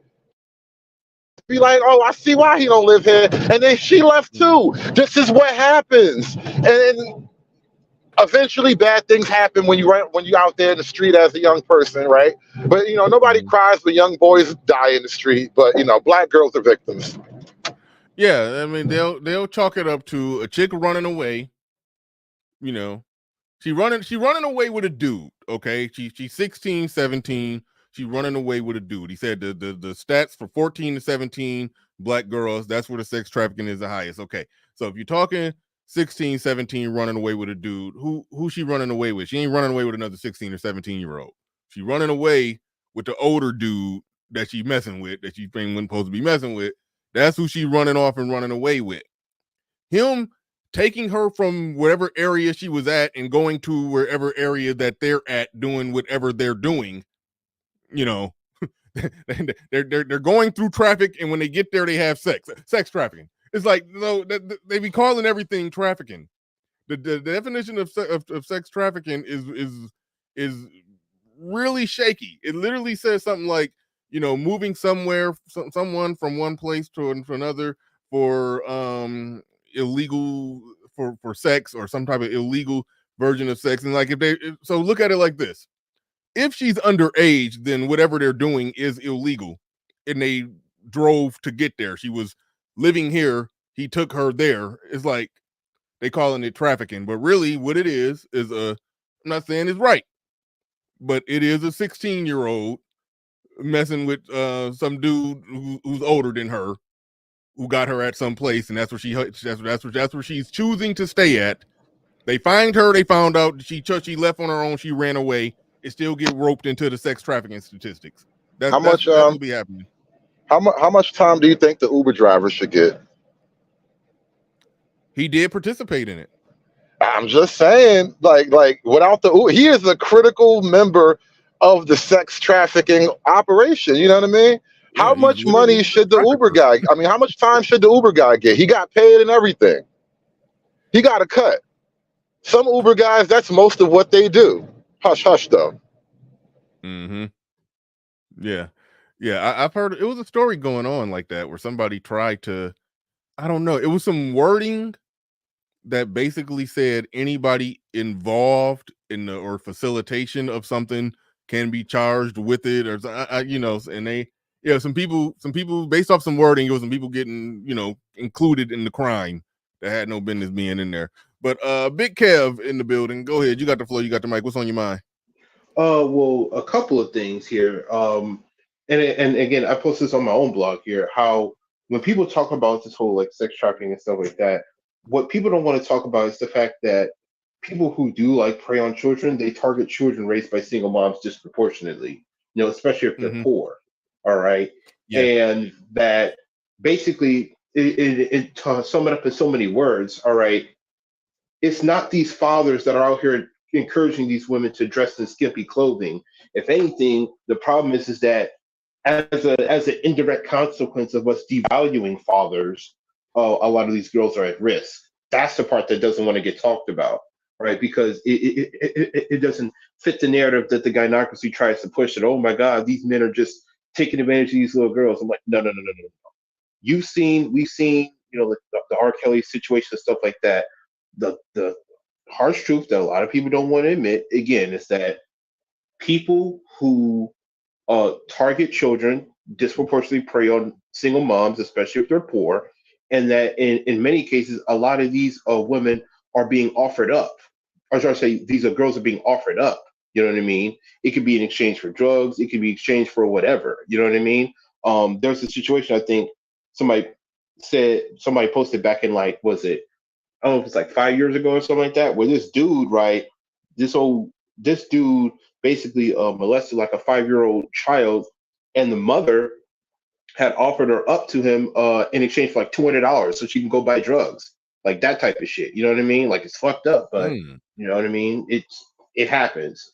And then number two, about the BBLs, Yeah. and I'm saying this because I don't got time to stay on, but blaming so-called black men for BBLs and weaves and stuff like that, that's like so-called black men trying to blame women for them suffering muscle tears, broken bones, and concussions from playing sports. Like, it's that level of goofy shit. You know what I mean? Like, stop blaming us for the things these women do to self-mutilate themselves, because it's absolutely fucking idiotic. At this point in the game, in 2024, with all the information being out, the so-called black manosphere, you know what I mean, being, as prominent as it is, there's no way anybody with two functional brain cells are still believing this fucking nonsense. Again, all this is all Umar Johnson is doing is he's trying to advocate to enforce the so-called gynocracy under the narrative of trying to quote unquote help black boys. And all you got to do ask him is, "Hey Umar, where's your school at?" That's all you got to do every time. And watch that nigga start copping, please. So hey, thanks for having me up, Bernard. Shout out to everybody else in the chat and in the panel. Peace. Since he mentioned the school, I always, when it comes to the school, I'm rooting for him. But what's the status on that thing? These last $2. There's a building. Shout out to real quick. Shout out to Nerdine. He says, "Brothers run, no SYCBM. Get to the chopper." All right. Yeah. What's the status on that? I know There's a building. The building is standing, like, it's there. It's a physical building. I don't know what else is going on beyond that, but there's a building. Wait, really? He got a building? Oh, okay. I thought Freeman's Journey, you'd be kind of like up on stuff when it comes to education and all of that. I thought you probably knew some information, but okay. I'm waiting. I do know it's a No. So correct me if I'm wrong, but I'm pretty sure he found some, defunct building somewhere in like Delaware or something, but he just hasn't been able to get it up and going. Like, it's probably not even up to code, because last I heard he was looking for guys to do work on it. No, I think he got that. I think he got over that hurdle. I think it's up to code and functional and running. And I thought it was gonna have like an opening date. Well, if he had a functioning school, he couldn't stop talking about it. I mean, well, he talked about it in that one Instagram post I showed, something about a paint day there. I don't believe it, because I would be tap dancing on all these niggas who've been shitting on me about the school for this last how many years. There's no way it's up and running and he ain't pop a bottle and celebrate. Right. Okay. Feminine Melanin said, and I think this is accurate. He has a building. He has things working for utilities and everything. I think that is true. I think it's fully functioning. He got everything going in that. And this is the part I didn't know. He's currently getting teachers, etc., together. So, all right. Listen, I'm seriously rooting for him on that one. Like, I mean, the stuff I criticize him on is his commentary when it comes to black men and black women. Why are you rooting for him though? Think about this for a second. Okay. What particular educational value has he expressed over the years that you feel would benefit young children going to his school? Like, what does he talk about that you actually really want kids to learn that badly? I maybe I like the idea of a school for black boys, because all the evidence shows that black boys sold you an empty shoebox and he just wrote black on it. All the evidence shows that not just boys in general, but black boys in particular, they do better separated from the girls. Just put the boys by themselves. They tend to learn better. If it could help black boys learn better, I'm optimistic. Well, I would like to see. Well, that's an all-male school. I don't know if the studies on an all-black male school actually really have been panned out, because it's probably not enough of them to even make it a big dent. Listen. Yeah, I read a lot of data. Right. I read a lot of data, and a charter school is not a panacea. There are lots of pro-black charter schools that are abysmal, just as bad as any public school. Matter of fact, they have. But in that, hold on, wait. Do we got any data on black boys being, segregated schooling? Separate the genders, the two genders, separate them. That black boys do better. I heard that boys do better. Is it true for black boys? To your knowledge, it is true, but there is not a control for race. So if an all boys school, boys do better. An all boy black boys school, boys do better. Right? It's not a control where you could say if you make it black boys, there's going to be this extra advantage of making it single race. Oh, I see what you're saying. At all boys school, boys do better, but there's not nothing where it says at an all boys all black school they're going to do better. It's because they're boys. It's not because they're black. Like and this is kind of the point I like to focus on. Like just be a man, dude. Like focus on getting the man stuff right. Don't worry about black shit. Black shit should fall into place. Yeah, and matter of fact, a lot of those schools suck, man. A lot of those pro-black schools suck. Just period. Because I mean, I'm telling you, even the pro-black, quote unquote, Hispanic ones, man. There's in San Diego, there's this Otslan Academy. Kids dumb as bricks. I mean, test scores are abysmal. So all the pro race ones, they suck. I mean, I haven't seen like one of these schools that has been noted for their high test scores and high achievement for the kids. All right, check it out. I'm going to go to the University of Google and research that. But if you got the information you could send it to me. And that could be a topic. Me and Hood Server to get the Saturday show back popping. That could be a topic, analyzing the success or lack thereof of the black schools, because the white school system, as Umar said in this video, the preschool to prison pipeline that we get from white education, black education, per the pro-black argument should be different. I think it's about time to do a critical analysis of that, and yeah, that would be a good show. So if you got the information, you can send me Freeman's Journal. I'm gonna go to Google Almighty and see what I can find, and we can work a show into that and analyze that, because that's a good topic. Okay, I'll put it together. All right, cool. These last $2, I'm not gonna lose. Yeah, my email is in there. I think no, that's not my email. It's the Bernard Riley 99. Put that one in the chat room for me, RM. Yeah, Bernard, I sent you an email a couple days ago. I got it. Okay, cool. All right, because some people still sending it to the old email I don't use no more. But Nuruddin back in the building, he says, "Brothers, passport, give us all the powers."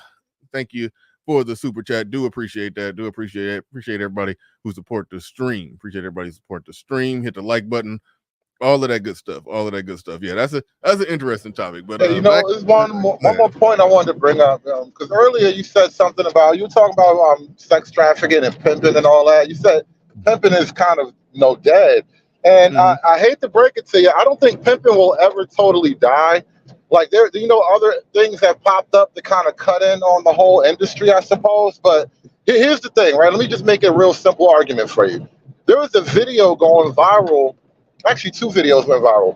One video going viral was some like mom, right? Some single black mom out yelling at her daughter who was out walking on the strip, like, on the blade, as they call it. Oh, yeah. Now, she out there on the strip, and she trying to get her daughter up off the strip, and the daughter like, listen, I got to get this money.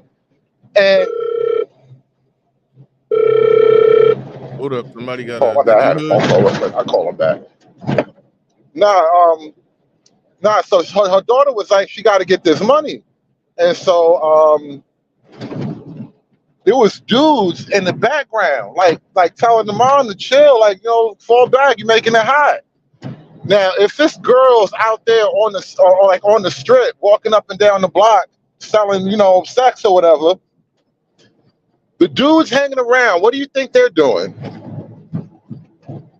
You said the dudes hanging around. Oh, so you're basically saying the dudes that be on the scene, they essentially pimps. They just don't wear the pimp hat with the feather and the fancy clothes no more.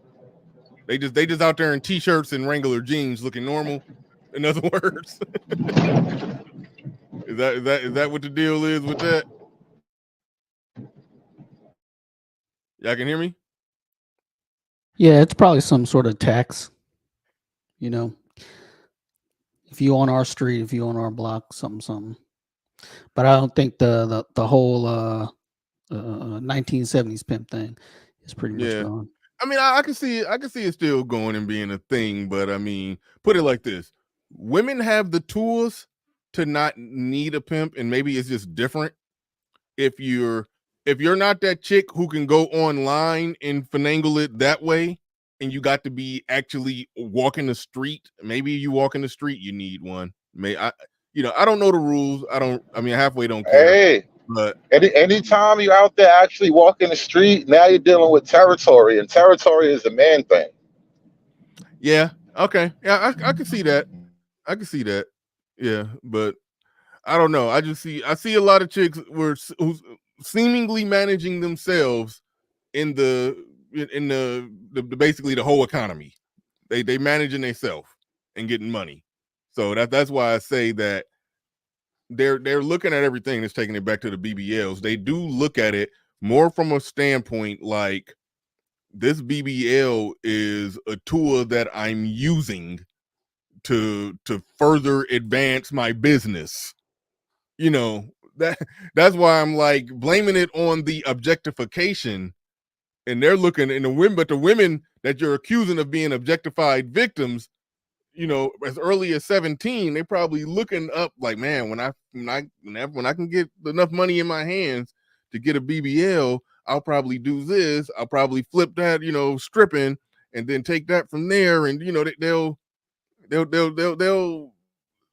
be flipping the hell out that BBL. All right, that's what I'm really saying.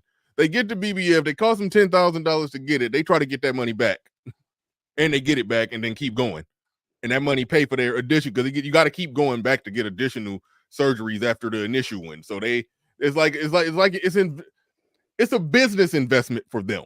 That's really what I'm getting at here. So once that become a thing, as like I said, you can go back to the history, early 80s and 90s, and the image of black women that was put out there. Go back to the 70s movies. The guys was 70s, early 80s. There was a moment where in the movies the guys was pimps and the women was prostitutes. Then this hip hop in the 80s and early 90s and the whole little works and all of that.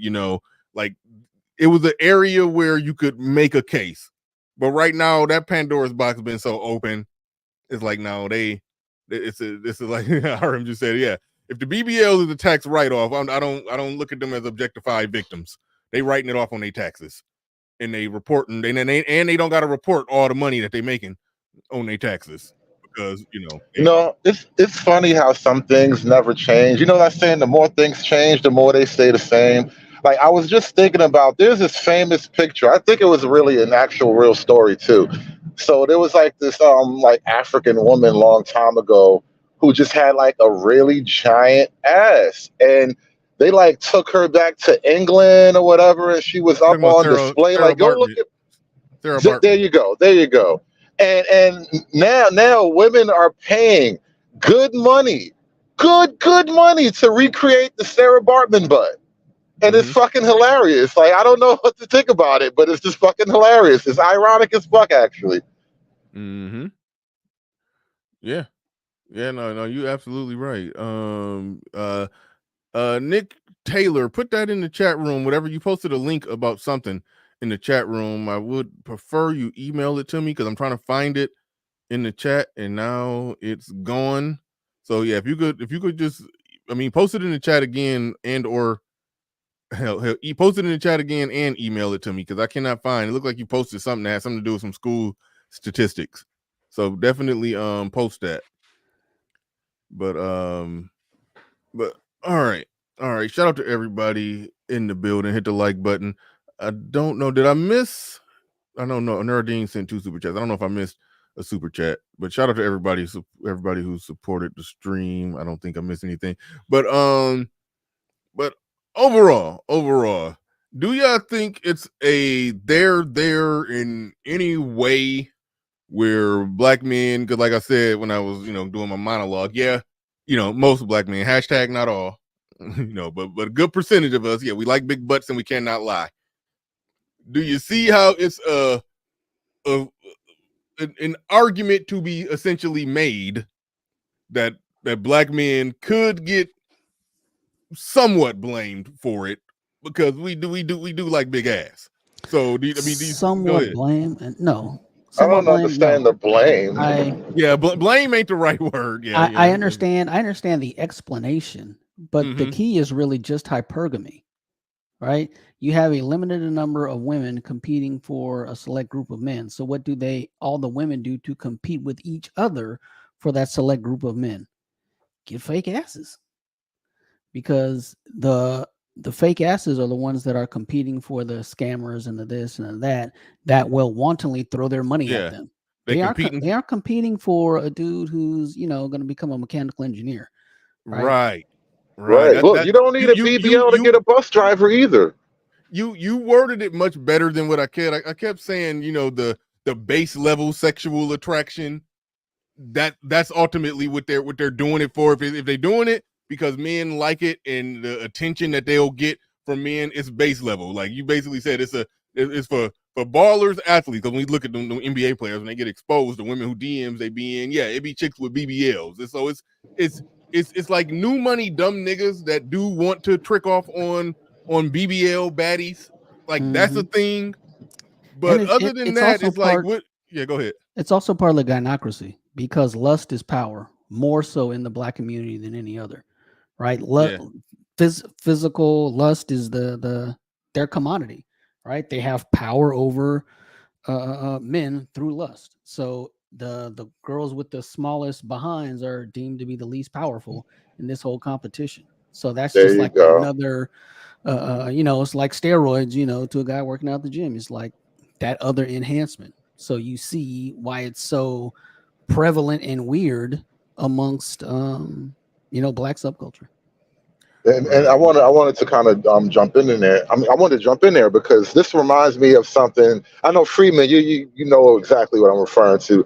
SKC and I had a really long conversation about marriage and red pill stuff and his criticisms against the red pill and all. And so there's one thing that I kind of noticed about his position, and not just SKC, but a lot of people who coming from a sort of, what men need to do side of the argument.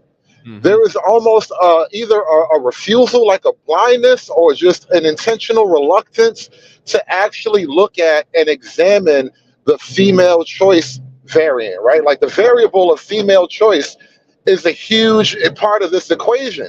And to only focus on what men are supposed to do and what you think you should expect of men, and to never really give a full examination of what it is that actually drives women. What drives women's decision making? Why do they think what they think? Why do they feel what they feel? I mean, we might think it's retarded, but their logic dictates their lives. And so you have to kind of add that into the equation before you come at me with this grand solution about how you niggas need to do everything to solve everything. Man, well said, well said. Boy. But we are joined by Edward Anderson, who ain't been up here in a while, man. Good to have you back on the show, man. What's on your mind? Yeah, what's up? Well, you got away from these niggas and got away from lives for a while. I'm not mad. I just realized that's why I ain't talked to you. I ain't talked to a lot of people in a minute because I stopped doing lives for a minute. But yeah, I don't blame you for it. I remember Shay Sade even did a video reminding her to revisit these lives because of the goofiness that can happen. But no, shout out to everybody on the panel. Shout out to you. Shout out to your growth and everything. So that's always a good thing. As far as this, I'm not even gonna be on here long. So I only got a couple minutes. As far as what Hood Sertive said, I completely agree with him on the last front with SKC. With dudes like to conveniently ignore the female factor in that argument, and the reality is we don't live in a patriarchal society. Anybody that says we live in a patriarchal society, at this point, they're not a fool; they're a liar. I'm not even gonna sugarcoat it. Your IQ is either not there or you're lying. Whether you're lying to yourself. I'm not even saying SKC, I'm saying in general. So when when arguments are made based on that, the female factor matters because men don't have, outside of their own self-control, once you deal with a woman, you lose a certain semblance of your control because the law takes it from you. Whether you have a kid with her, whether you can even be cohabitating with her in certain states, and they will take that from you. Actually, you having sex with her, depending on how she wants to remix how you had sex, or harassment, right?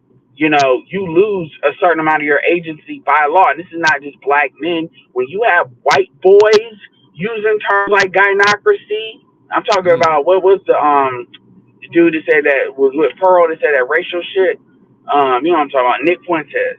Or I've heard other dudes say that. I mean, what are we talking about at that point? I mean, the white boys using that term. But let me on a regular topic, hold on, wait, real quick. Let me throw this to you before you move on. When you say that, and you're right, and Hood Conservative right, that okay, we don't live in a patriarchy where men can just dictate what women do like that. The counter argument that I give is that no, we do live in a patriarchy because there are the vast majority of the major leadership positions in government are held by men, so it is indeed a patriarchy. the vast majority of leadership is held in the church too. That don't make that a patriarchy. Most matriarchies, the men are in charge of the actual key positions. But that's not the majority of men. Those are select men that actually have to run. When I say select, I mean they're there for whatever reason, not necessarily selected by the women, but they're running what they're running. But the overall power dynamic is not of the average dude, is not of men. It is of women. And then they got a couple of dudes here and there. Remember, a lot of white women wasn't for Hillary Clinton being president. So that doesn't mean that they're just all of a sudden patriarchal. So do people kind of get that? Like, if you look at most matriarchies, the leadership positions are men.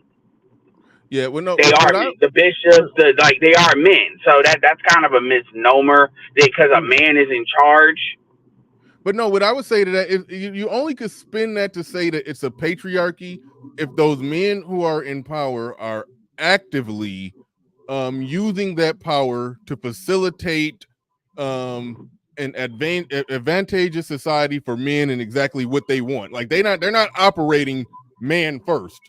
Like, so in a democracy, you kind of can flip it into something patriarchy if all those men in that position got on code and implemented some hardcore laws that that put men in a more advantaged position. Yeah, that's correct. No, that is correct. But the problem is men have competition, whether you believe it class competition, which most people aren't disagreeing with. People like to play games with the racial competition. I'm not just talking about black, white, the Hispanic, Asian. But even if people can't accept that, they definitely can accept the class competition between the elites, the haves and not haves. And what happens is women serve as a buffer for that.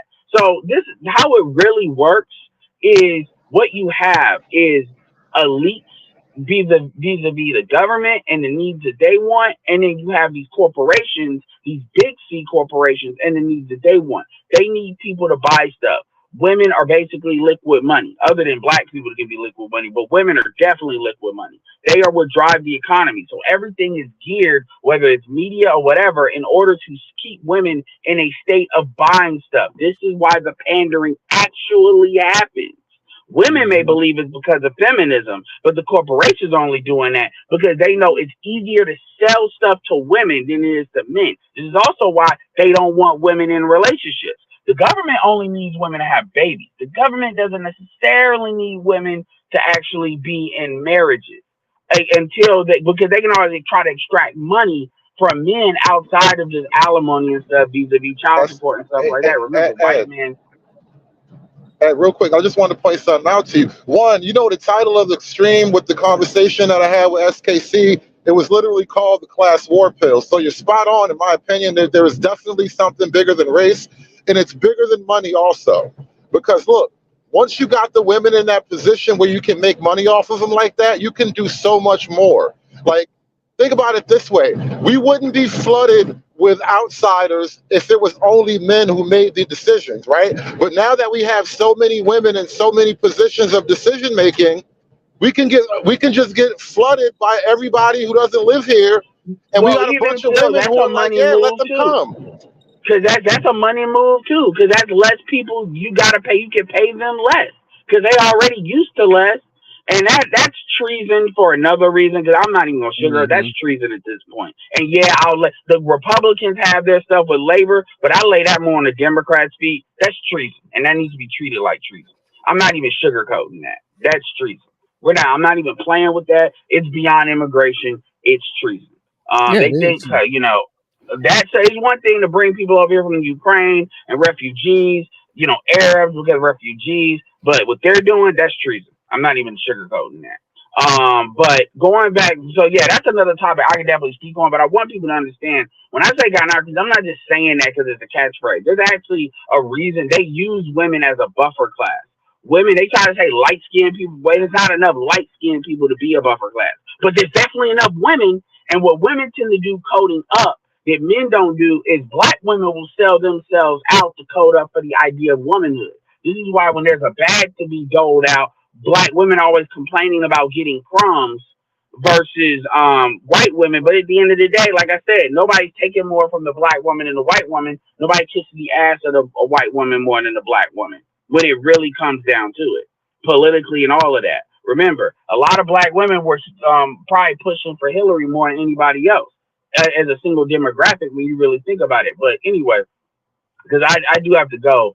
On the topic at hand though with this BBL stuff, because I've been looking at stuff talk about BBL stink and all of that. Here's my thing. At the end of the day, I appreciate women getting BBLs. I know that sounds weird coming from me, because the more you wear your dysfunction on you so I can visually see it, you are doing me and other brothers a favor. So now I know if you deal with a chick with a BBL, then you are knowingly engaging with a female that is problematic. And then if you catch the BS that comes with that, the red pill perspective says that's kind of on you. That's a part of the game because you knew what you was dealing with. I don't care what nobody says. If a chick has a BBL, she's a problem. She's definitely disqualified from being a wife. She should be disqualified from being a potential mother of your kids. So you really don't need to go in on her raw. And quite frankly, you need to limit how much exposure you have to her because she can be problematic. If you actually understand what the procedure it takes, if you actually looked it up to actually have a BBL, that is a very violent act.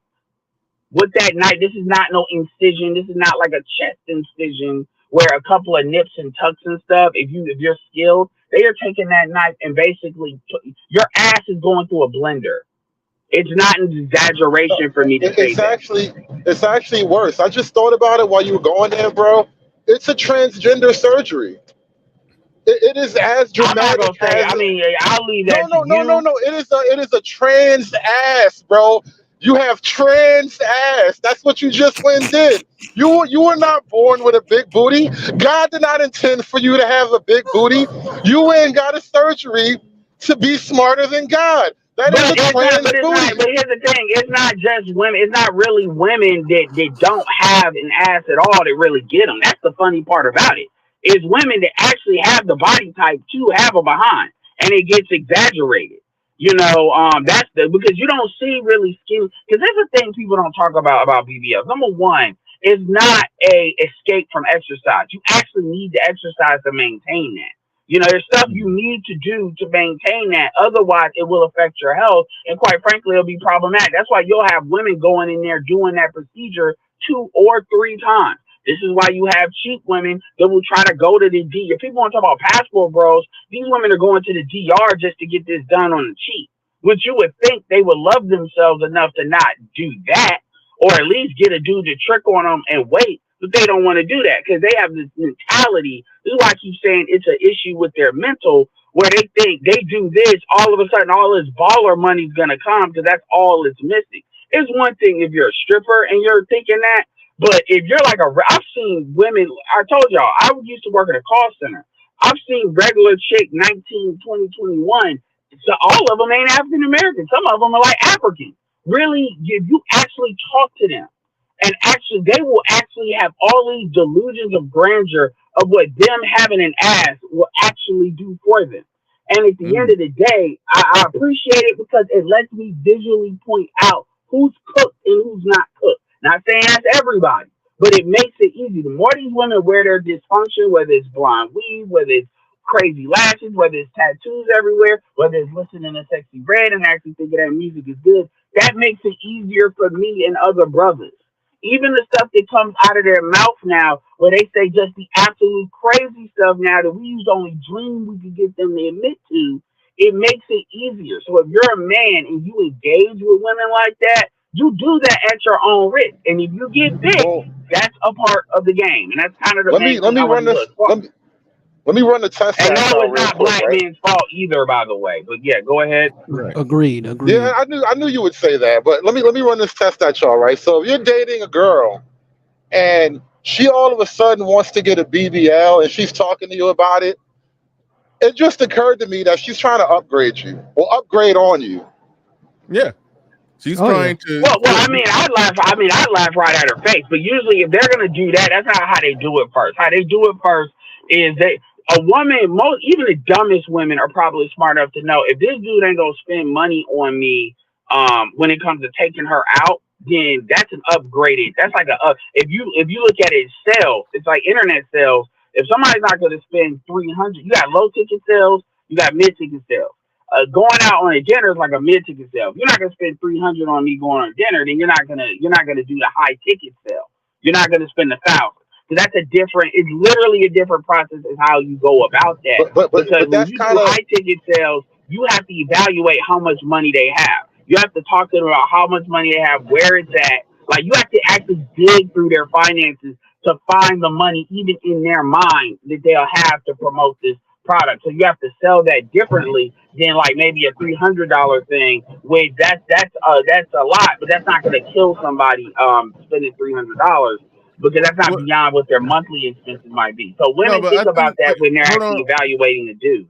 Hold on, real quick. I think what Hood Conservative is getting at is that the mere fact that while she's with you, her wanting one, that's her wanting to get one while she's with you. That's basically her telling you, I'm trying to leave you. I just need to position myself better before I do, so I can get something better. She literally my mentality to that is, as soon as a woman starts talking about BBL, she shouldn't be your girl. She should be just a bitch you fucking. It's that. Because my thing is, you say anything BBL around me, I'm checking out on you. You automatically, like even if you got friends that got that, I'm looking at you suspect. Well, the reason why I was even thinking along those terms, because you said something about like, this is the weird psychology of women. It's not that they can't get a man, right? Because look, a lot of girls, they can get men to give them money to buy a BBL, right? So it's not that you can't get a man, but and you guys, I think somebody laid it out earlier. It's about hunting for that, that big fish, right?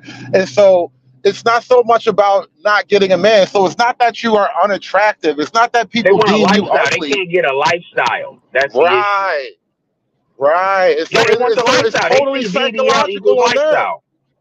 It's totally a psychological maneuver on them. It has nothing to do with how the average black man looks at the average black woman. And that's the gaslight, though. That's where Umar fucked up at. Yeah, they're not getting BBLs for below 6 feet. They're getting BBLs for lifestyle. And most black men most men cannot provide a lifestyle. Because here's the thing, like you have to have a lot of discretionary money. You could be on the come up. You can be a Henry, as Kevin Samuels would say, but that doesn't mean you have the money to provide a lifestyle. And then you got to understand when we say lifestyle, what they're actually talking about. They're talking about lifestyle according to what they see on social media. Not like, okay, you live in your city and you're doing great, good things, fun things every weekend in your city, but you can still manage that. No, they're talking about Dubai. You're being competed on a global scale because these women, it's like even the ones that are quote unquote educated. When you talk about money, their IQ free falls. Just like they think that we're playing Candyland or we're playing some kind of fantastical video game where money is just magic in its manifestation. And there is no real mathematics to it when you hear them. Like they think, oh, well, let's get on this private. No, they're not talking private jets yet. But it's just crazy stuff. Even when you actually look at how much it costs to get BBLs and stuff right. Like at the end of the day, when you do that, you are not a wife. Any guy that marries a woman that had a BBL, I may give maybe an exception to dudes that actually got that for their girl, but you're not a wife. And if you have a kid with a chick like that, even if she does it after you had a kid with her, that says a lot about you.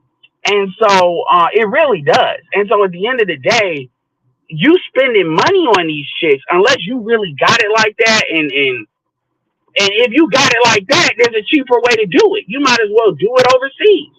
Really? Because chances are they're going to have the bodies already. So yeah. This is something I was just thinking about though. You kind of touched on the whole social media angle, and I don't know if anybody's really done a lot of like content about how this has played out over the years, but when they talk about why relationships don't work, the whole chasing social media dreams, I think, is a huge part of things, right? So a lot of women want something that is inherently impossible to attain, right? Because people are projecting a very crafted fantasy with these little, TikToks and short videos about my vacation in the Maldives, and I was at this waterfall, and I was in Jamaica getting my pum pum massaged by the riverman. Like they are projecting a certain kind of like image for a lot of girls that even in that person's actual life, that is a day in their life. That is not their entire life. And so people kind of want their entire life to be a representation of somebody's vacation photo. Yeah, and nobody really there is some content with that, but nobody brings them down to earth, because that's considered disempowering women. So everybody just goes with the lie, and again, this puts women in more of a buying state, so people run with it. But at the end of the day, the last part is black men, like this idea, because people like to say, blame black men for everything. It's black men, like black men got blamed for Serena wanting to paint her face. Black men get blamed for BBLs. I mean, at the end of it, black women are doing what they want. Just like how black men get blamed for black women wanting weave. Like they do what they want. I mean, they want ballers, and rather than actually competing, they see this as a short circuit from competing. And this is why you got a lot of these BBW, BBL, like exaggerated, well-looking chicks, because again, they don't want to. You think social media is bad? Wait till that AI art really starts kicking in. Then they really gonna be mad. But yeah, it's not black men's fault, and I mean they always say everything's black men's fault, but yeah, it's always the man's fault. But yeah, but all right, we about to get up on out of here. I'd like to thank Freedman's Journal, who has heard from Ed, for coming up, having their take on this. And goddamn, you game changer! You saw me trying to get the hell out of here. Now, I don't even think he saw it. I think he probably was loading up into the StreamYard right when I was wrapping up. But go ahead, GC. I'll let you have your say on it before I wrap up. I was just about to wrap up. You muted. Okay, maybe you won't have your say. No, I'll say it real quick. Okay. Shout out Ed. Shout out Ed left. Shout out Hood Conservative. I don't know the name of the brother at the top. That's Freeman's Journal. That's Freeman's Journal. Okay. Yeah. Peace to you. So we ever notice how we don't have control over all the other stuff? Like we don't get any control. We don't get any say on their hair. They pretty much just wear the hair that they want.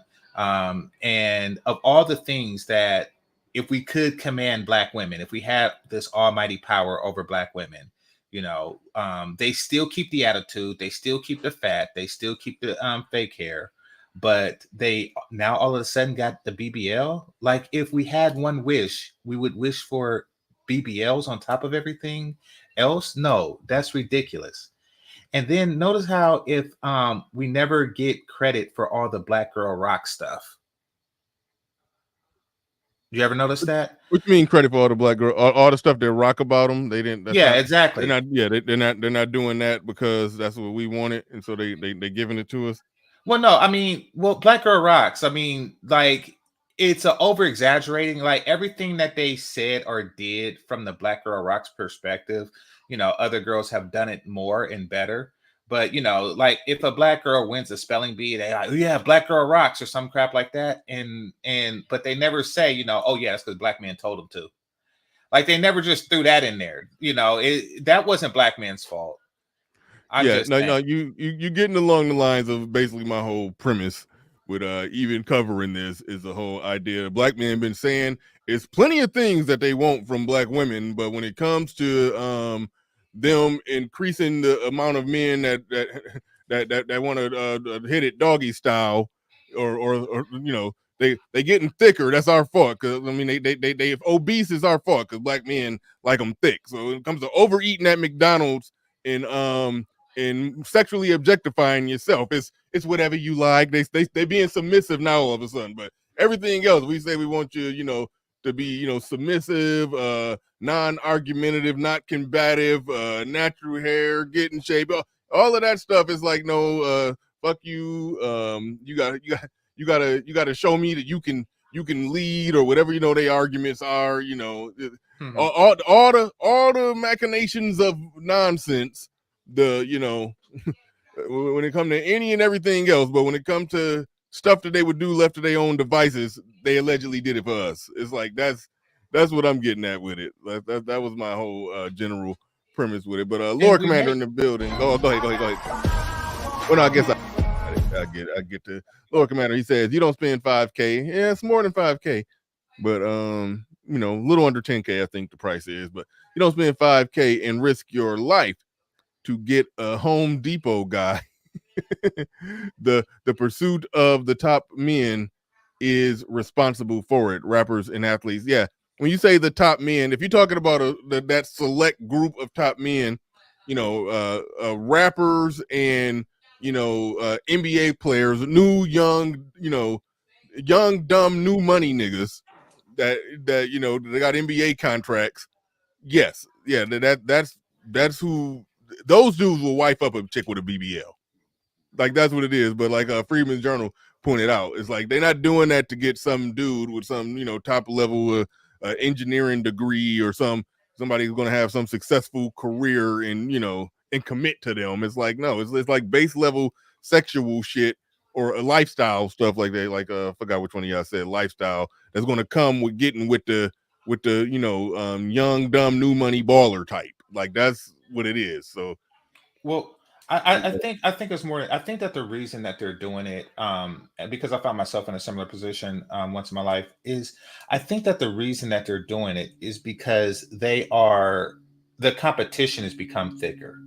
You see, booty. That was a double. Booty? That was a double entendre. Yeah, it was. Then that was deliberate. That was. Oh, okay. I didn't know. Yeah. I didn't know if you did that. Yeah. No, that was deliberate. Yeah, the pun intended.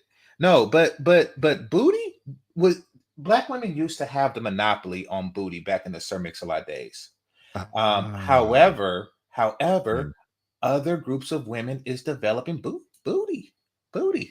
Jennifer Lopez is not black. She's developed booty, and then she opened the door for other groups of women to go out and get booty, not from the doctor, but from the gym. I see it at the gym. She opened the door for that floodgate of booty. So now we seeing, yeah, exactly. Somebody saying in the chat room, pogs, now they actually are competing with other groups of women for booty, and booty was supposed to be their thing. Without that, they have nothing. What are they going to do? Out hair them? They buy their hair. What are they going to do without booty? So, when stuck with this dilemma, they say, okay, we are going to buy it and get double booties. We're going to get like they're wearing 2 diapers and crap. They are getting out bootied. That's like waking up one day and it's a bunch of, we get out NBA'd or something like that. That's like if black people start out calculus and Asians, or become worse drivers. We can't, like what if Asian dudes start growing dicks? Then what will we do? So yeah, I just realized that booty is like the nuke in the arms race between women. Somebody developed the nuke, and now all other women have to get a nuke. Exactly. Toya says she been out bootied. Really? How you got out bootied? Didn't you used to be fat? I thought when you lose weight, I thought fat girls that lose a lot of weight keep the booty from their fat days. What you talking about? Toya the tutor says booty been out. Been out bootied? Yeah, she's been out bootied. Yeah. So I'm assuming. What are you talking about losing weight from fat days? She used to be fat. Oh, this is not information that everybody knows. Yeah. Oh no, I didn't mean to out her, but I think it's on. No, I didn't know that. No. Go ahead. That's why I didn't know what you was talking about. Yeah. No. She used to be fat, and I was just under the impression that when fat girls lose weight, they keep booties and titties. That's what It depends on how they're shaped and their genetics. You know, you could be fat but have a muffin top. You could be a fat girl with skinny legs, and then you just slim, you just lose that upper body, but you still got a flat ass. So it depends on how they shape with the fat. If they. This is why I equated it to a transgender surgery. Like, God gave you certain things, man. God wrote certain things into your DNA. You were supposed to be a certain type of way, no matter how big or fat you were. And now here you go, surgery to undo God's work. And is it just me? I think I said this before, and I think conservative is the same way. But I'm not much of a. I mean, it's not the end all be all. No, I said that to Bernard. It's not the end all be all. Booty. It's not the. I mean, don't get me wrong. It's a nice to have, but like Kelly Stamps don't have booty. I don't. It's not the. Yeah, you know what I realized? I think that's element to booty. Big giant butts are for poor people. Yep. Yeah. Yes. Tom Lakers said that a while ago. Oh my God, I've been trying to say, bro. All these Instagram models and BBLs, they are built for poor men. They are built for men who do not have aspiration. Oh, so that's why Bernard was saying that they do it to get ballers, which are people who typically are first generation and new in the money. That's what I said. Yeah, them young, dumb, new money niggas that still got that same mentality. That they're gonna flock over to that. But somebody who got their money the slow, gradual way that took some intelligence, they not looking at BBL. I'm not gonna sit there and say they're above smashing, but them NBA dudes, they be wifing up BBL Insta models and and going from one to the next. I mean, I ain't about to bring up the Zion story. PJ Washington, dumbass, after Brittany Renner, he got with another IG chick that already had a baby by somebody. It's NBA players who got the same chick pregnant. It's all kind of crazy stuff out there. Oh yeah, dang, young money. So it's really like selling ramen noodles to somebody that just got out of jail. But you got to find that sweet spot. You got to find that sweet. My bad. Freeman's Journal. No, I was just gonna say like that.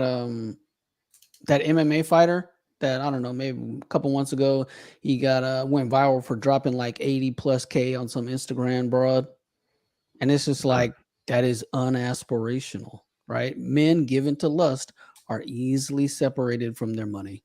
True. Yeah, no, very, very true, very true. But Lord Commander in the building, he says white girls today equals black girls in the 90s. These words are true, at least as far as the booties go. Yeah, very true. But my high school yearbook, high school yearbook is full of chicks who would be bad today. They're just your average female.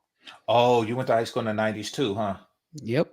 Yeah. And I graduated in 92. I was looking at it a while ago and I was like, oh my goodness, these chicks would be smoking hot today. It is true. The bar has gotten lower. Bernard pointed it out when he pointed out Fantasia being the same size as Sophia while pregnant. Just to make it clear, Sophia, who in The Color Purple, who was played by Oprah, and then Celie in The Color Purple, played by Whoopi Goldberg, was a skinny, knock needed, chick. That's the character was a skinny, scrawny character. When they remade The Color Purple, they had Fantasia playing Celie and had an even fatter woman playing Sophia. But if you look at how big Celie was in the new Color Purple movie, and I did a little side-by-side screenshot, screen comparison, Fantasia was bigger playing Celie than what Oprah was playing Sophia in 1985. Or they were the same size. Like I did the side-by-side. They was literally the same size. So the differences in fat, what we view as fat, has changed drastically. And Fantasia got a BBL, and it just looked weird poking out of the them dirty 13 clothes. It just was weird. It was out of place. It was like that Starbucks coffee that got caught on the table in that episode of Game of Thrones. It was just out of place. It was just weird. Is that black men's fault that they're fatter? I've heard some argue because we like them We like them thick, so that's why they, are the most obese people on Earth. Nobody Ever. asked like that. Nobody that's actually had sex in the 90s asked for what we got now. I can attest. None of us asked for this crap. Hold on. D-Rock Dan in the building says, what's next? Kegel rejuvenation surgery, and that will be black men's fault also. Lord Commander back in here again. He said, us regular dudes with all these standards, they hope to bypass us and get with the rapper or athletes. BBLs go all in, Pookie or baller, no in between. Yeah, I mean they want a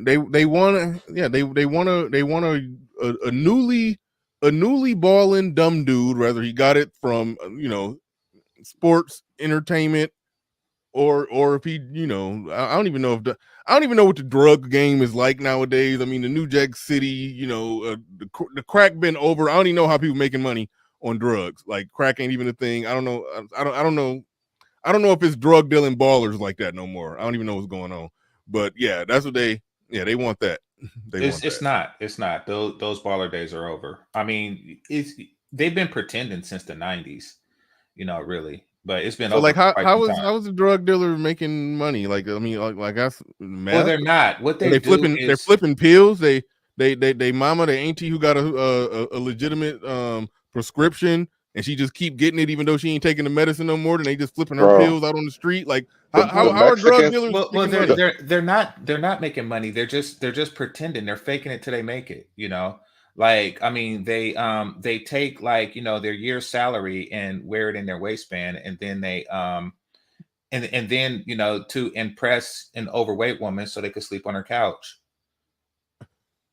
What was he about to say, Hood?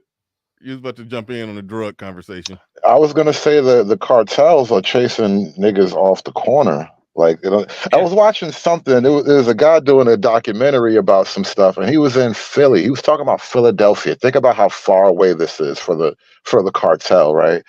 And he was basically, it was actually the fentanyl war between the Chinese drug manufacturer and like some cartel guys in the street. And basically the thing was, the Chinese guys made the fentanyl, the cartel distributed, and you had to actually buy from the Chinese cartel connection, or you would get murdered in Philadelphia. And so they basically took over the Philadelphia street game like that with the fentanyl. And like I imagine shit like that's been happening all over the place. Well, I mean, we don't have a country to manufacture drugs. So, that's an automatic L. Like, it has to come from somewhere else, either Mexico or China, whatever the drug is. And, but it's not going to come from us. So no matter what, we're going to be lower on the food chain, But the only street drug that's really out there to get in major traffic is meth. Like all the meth heads that you see, zombie walking in Philly. Like that's meth. It's really the only drug that they really out there. Heroin. Heroin is never. Black man thinks that chemistry is not cool, so they still have to. Yeah. They still have to like buy it. What from you about to say? else. Heroin still in? They still heroin never goes away. I mean, because heroin is actually in several different forms now. So most pills are heroin. When rappers talking about lean, that's a heroin derivative essentially. Most medications, when you hear ending "ine," like codeine, things, they're heroin derivatives. So opiates is basically the broader term for it. But yeah, it's still out there. It in your vein, it ain't heroin. That's how I always. Well, no, you can sniff dope, bro. It's kind of like cocaine in certain forms. Like you shoot it, but there's like shooting dope, and then there's sniffing dope. So it's out there. It's not gone. Okay, never mind. I was about to jokingly ask you. You still sell drugs? Because you pretty cool. Don't answer. But yeah, I was gonna say it's long been my theory that black rednecks are gonna get pushed out of the cities and back to the fields. They're just gonna swap places. So the black rednecks will be picking strawberries instead of Hispanics, and the Hispanics will take over all the urban areas. Oh, damn. Yeah, I do think that, first of all, they can have it, but second of all, I think you're right. I think that once welfare, I think the only reason why they're here is because it's free to be here. But yeah, it put into a position where you'd have to work. They'd have to go where the work is for the unskilled, which is, you know, in agriculture. Yep. Just going to switch places. And I think it'll be interesting too. Like when that happens, then what are the, you know, the black people who are community conditioned, but not actually the community? What are they going to do in that situation in like urban cities? They're going to demand Are more you welfare. saying we're going to wind up back on the plantation no matter what? No, ain't no we. Ain't no we in this evolution. Well, I mean, black people own plantations too. I don't even want to say that like it's a terrible thing, like because like Latinos here built cities, you know, based on their labor. I mean, they in the fields, you know, they picked the strawberries, they picked the oranges, and they started families. And those families, you know, some of them went to college, some of them got trades themselves, you know, built. I mean, in generations, I really seen the community build up, and it all started with agriculture, you know. So they're going through a similar cycle that we went through. It's not a bad thing. I mean, now that cycle gets interrupted when people just start taking freebies, you know. Then well, hey, game changer. Imagine Fresno like being half black. Yeah, and Fresno, and I've been there a few times. And Fresno is full of very unattractive women. And yeah, you're right. It was blacker than it is now, though, and that's because the black people went to work in agriculture. Yep. So yeah, that was just my theory. So, and actually, well, it's not a theory. You see it happening, right? Just as he explained, Philly is kicking. Cartels are taking over the street level drug distribution. All right. Now, seeing as we've heard from GC, I was about to wrap it up. I did want to hear what GC had to say on this, but now that we've got that out the way, welcome to Machismo TV, the ultimate destination for modern men seeking to upgrade their lifestyle. Subscribe to Machismo TV and Saul T-Balls. We stream daily from 12 midnight to 8 a.m. Eastern Standard Time, the best male-centric content. Highlight reels without reviewing or providing any editorial bias to the content. We have done so much, with so little for so long, we are now qualified to do anything, with nothing. All right, make sure you go and subscribe to Machismo TV. The link should be pinned to the top of the chat. Thank you, everybody, for participating in the stream. Everybody who supported the stream, and GC Freeman's Journal, Ed Hood Server, for coming on the stream. With that said, ladies and gentlemen, we are out of here. Peace. We gone.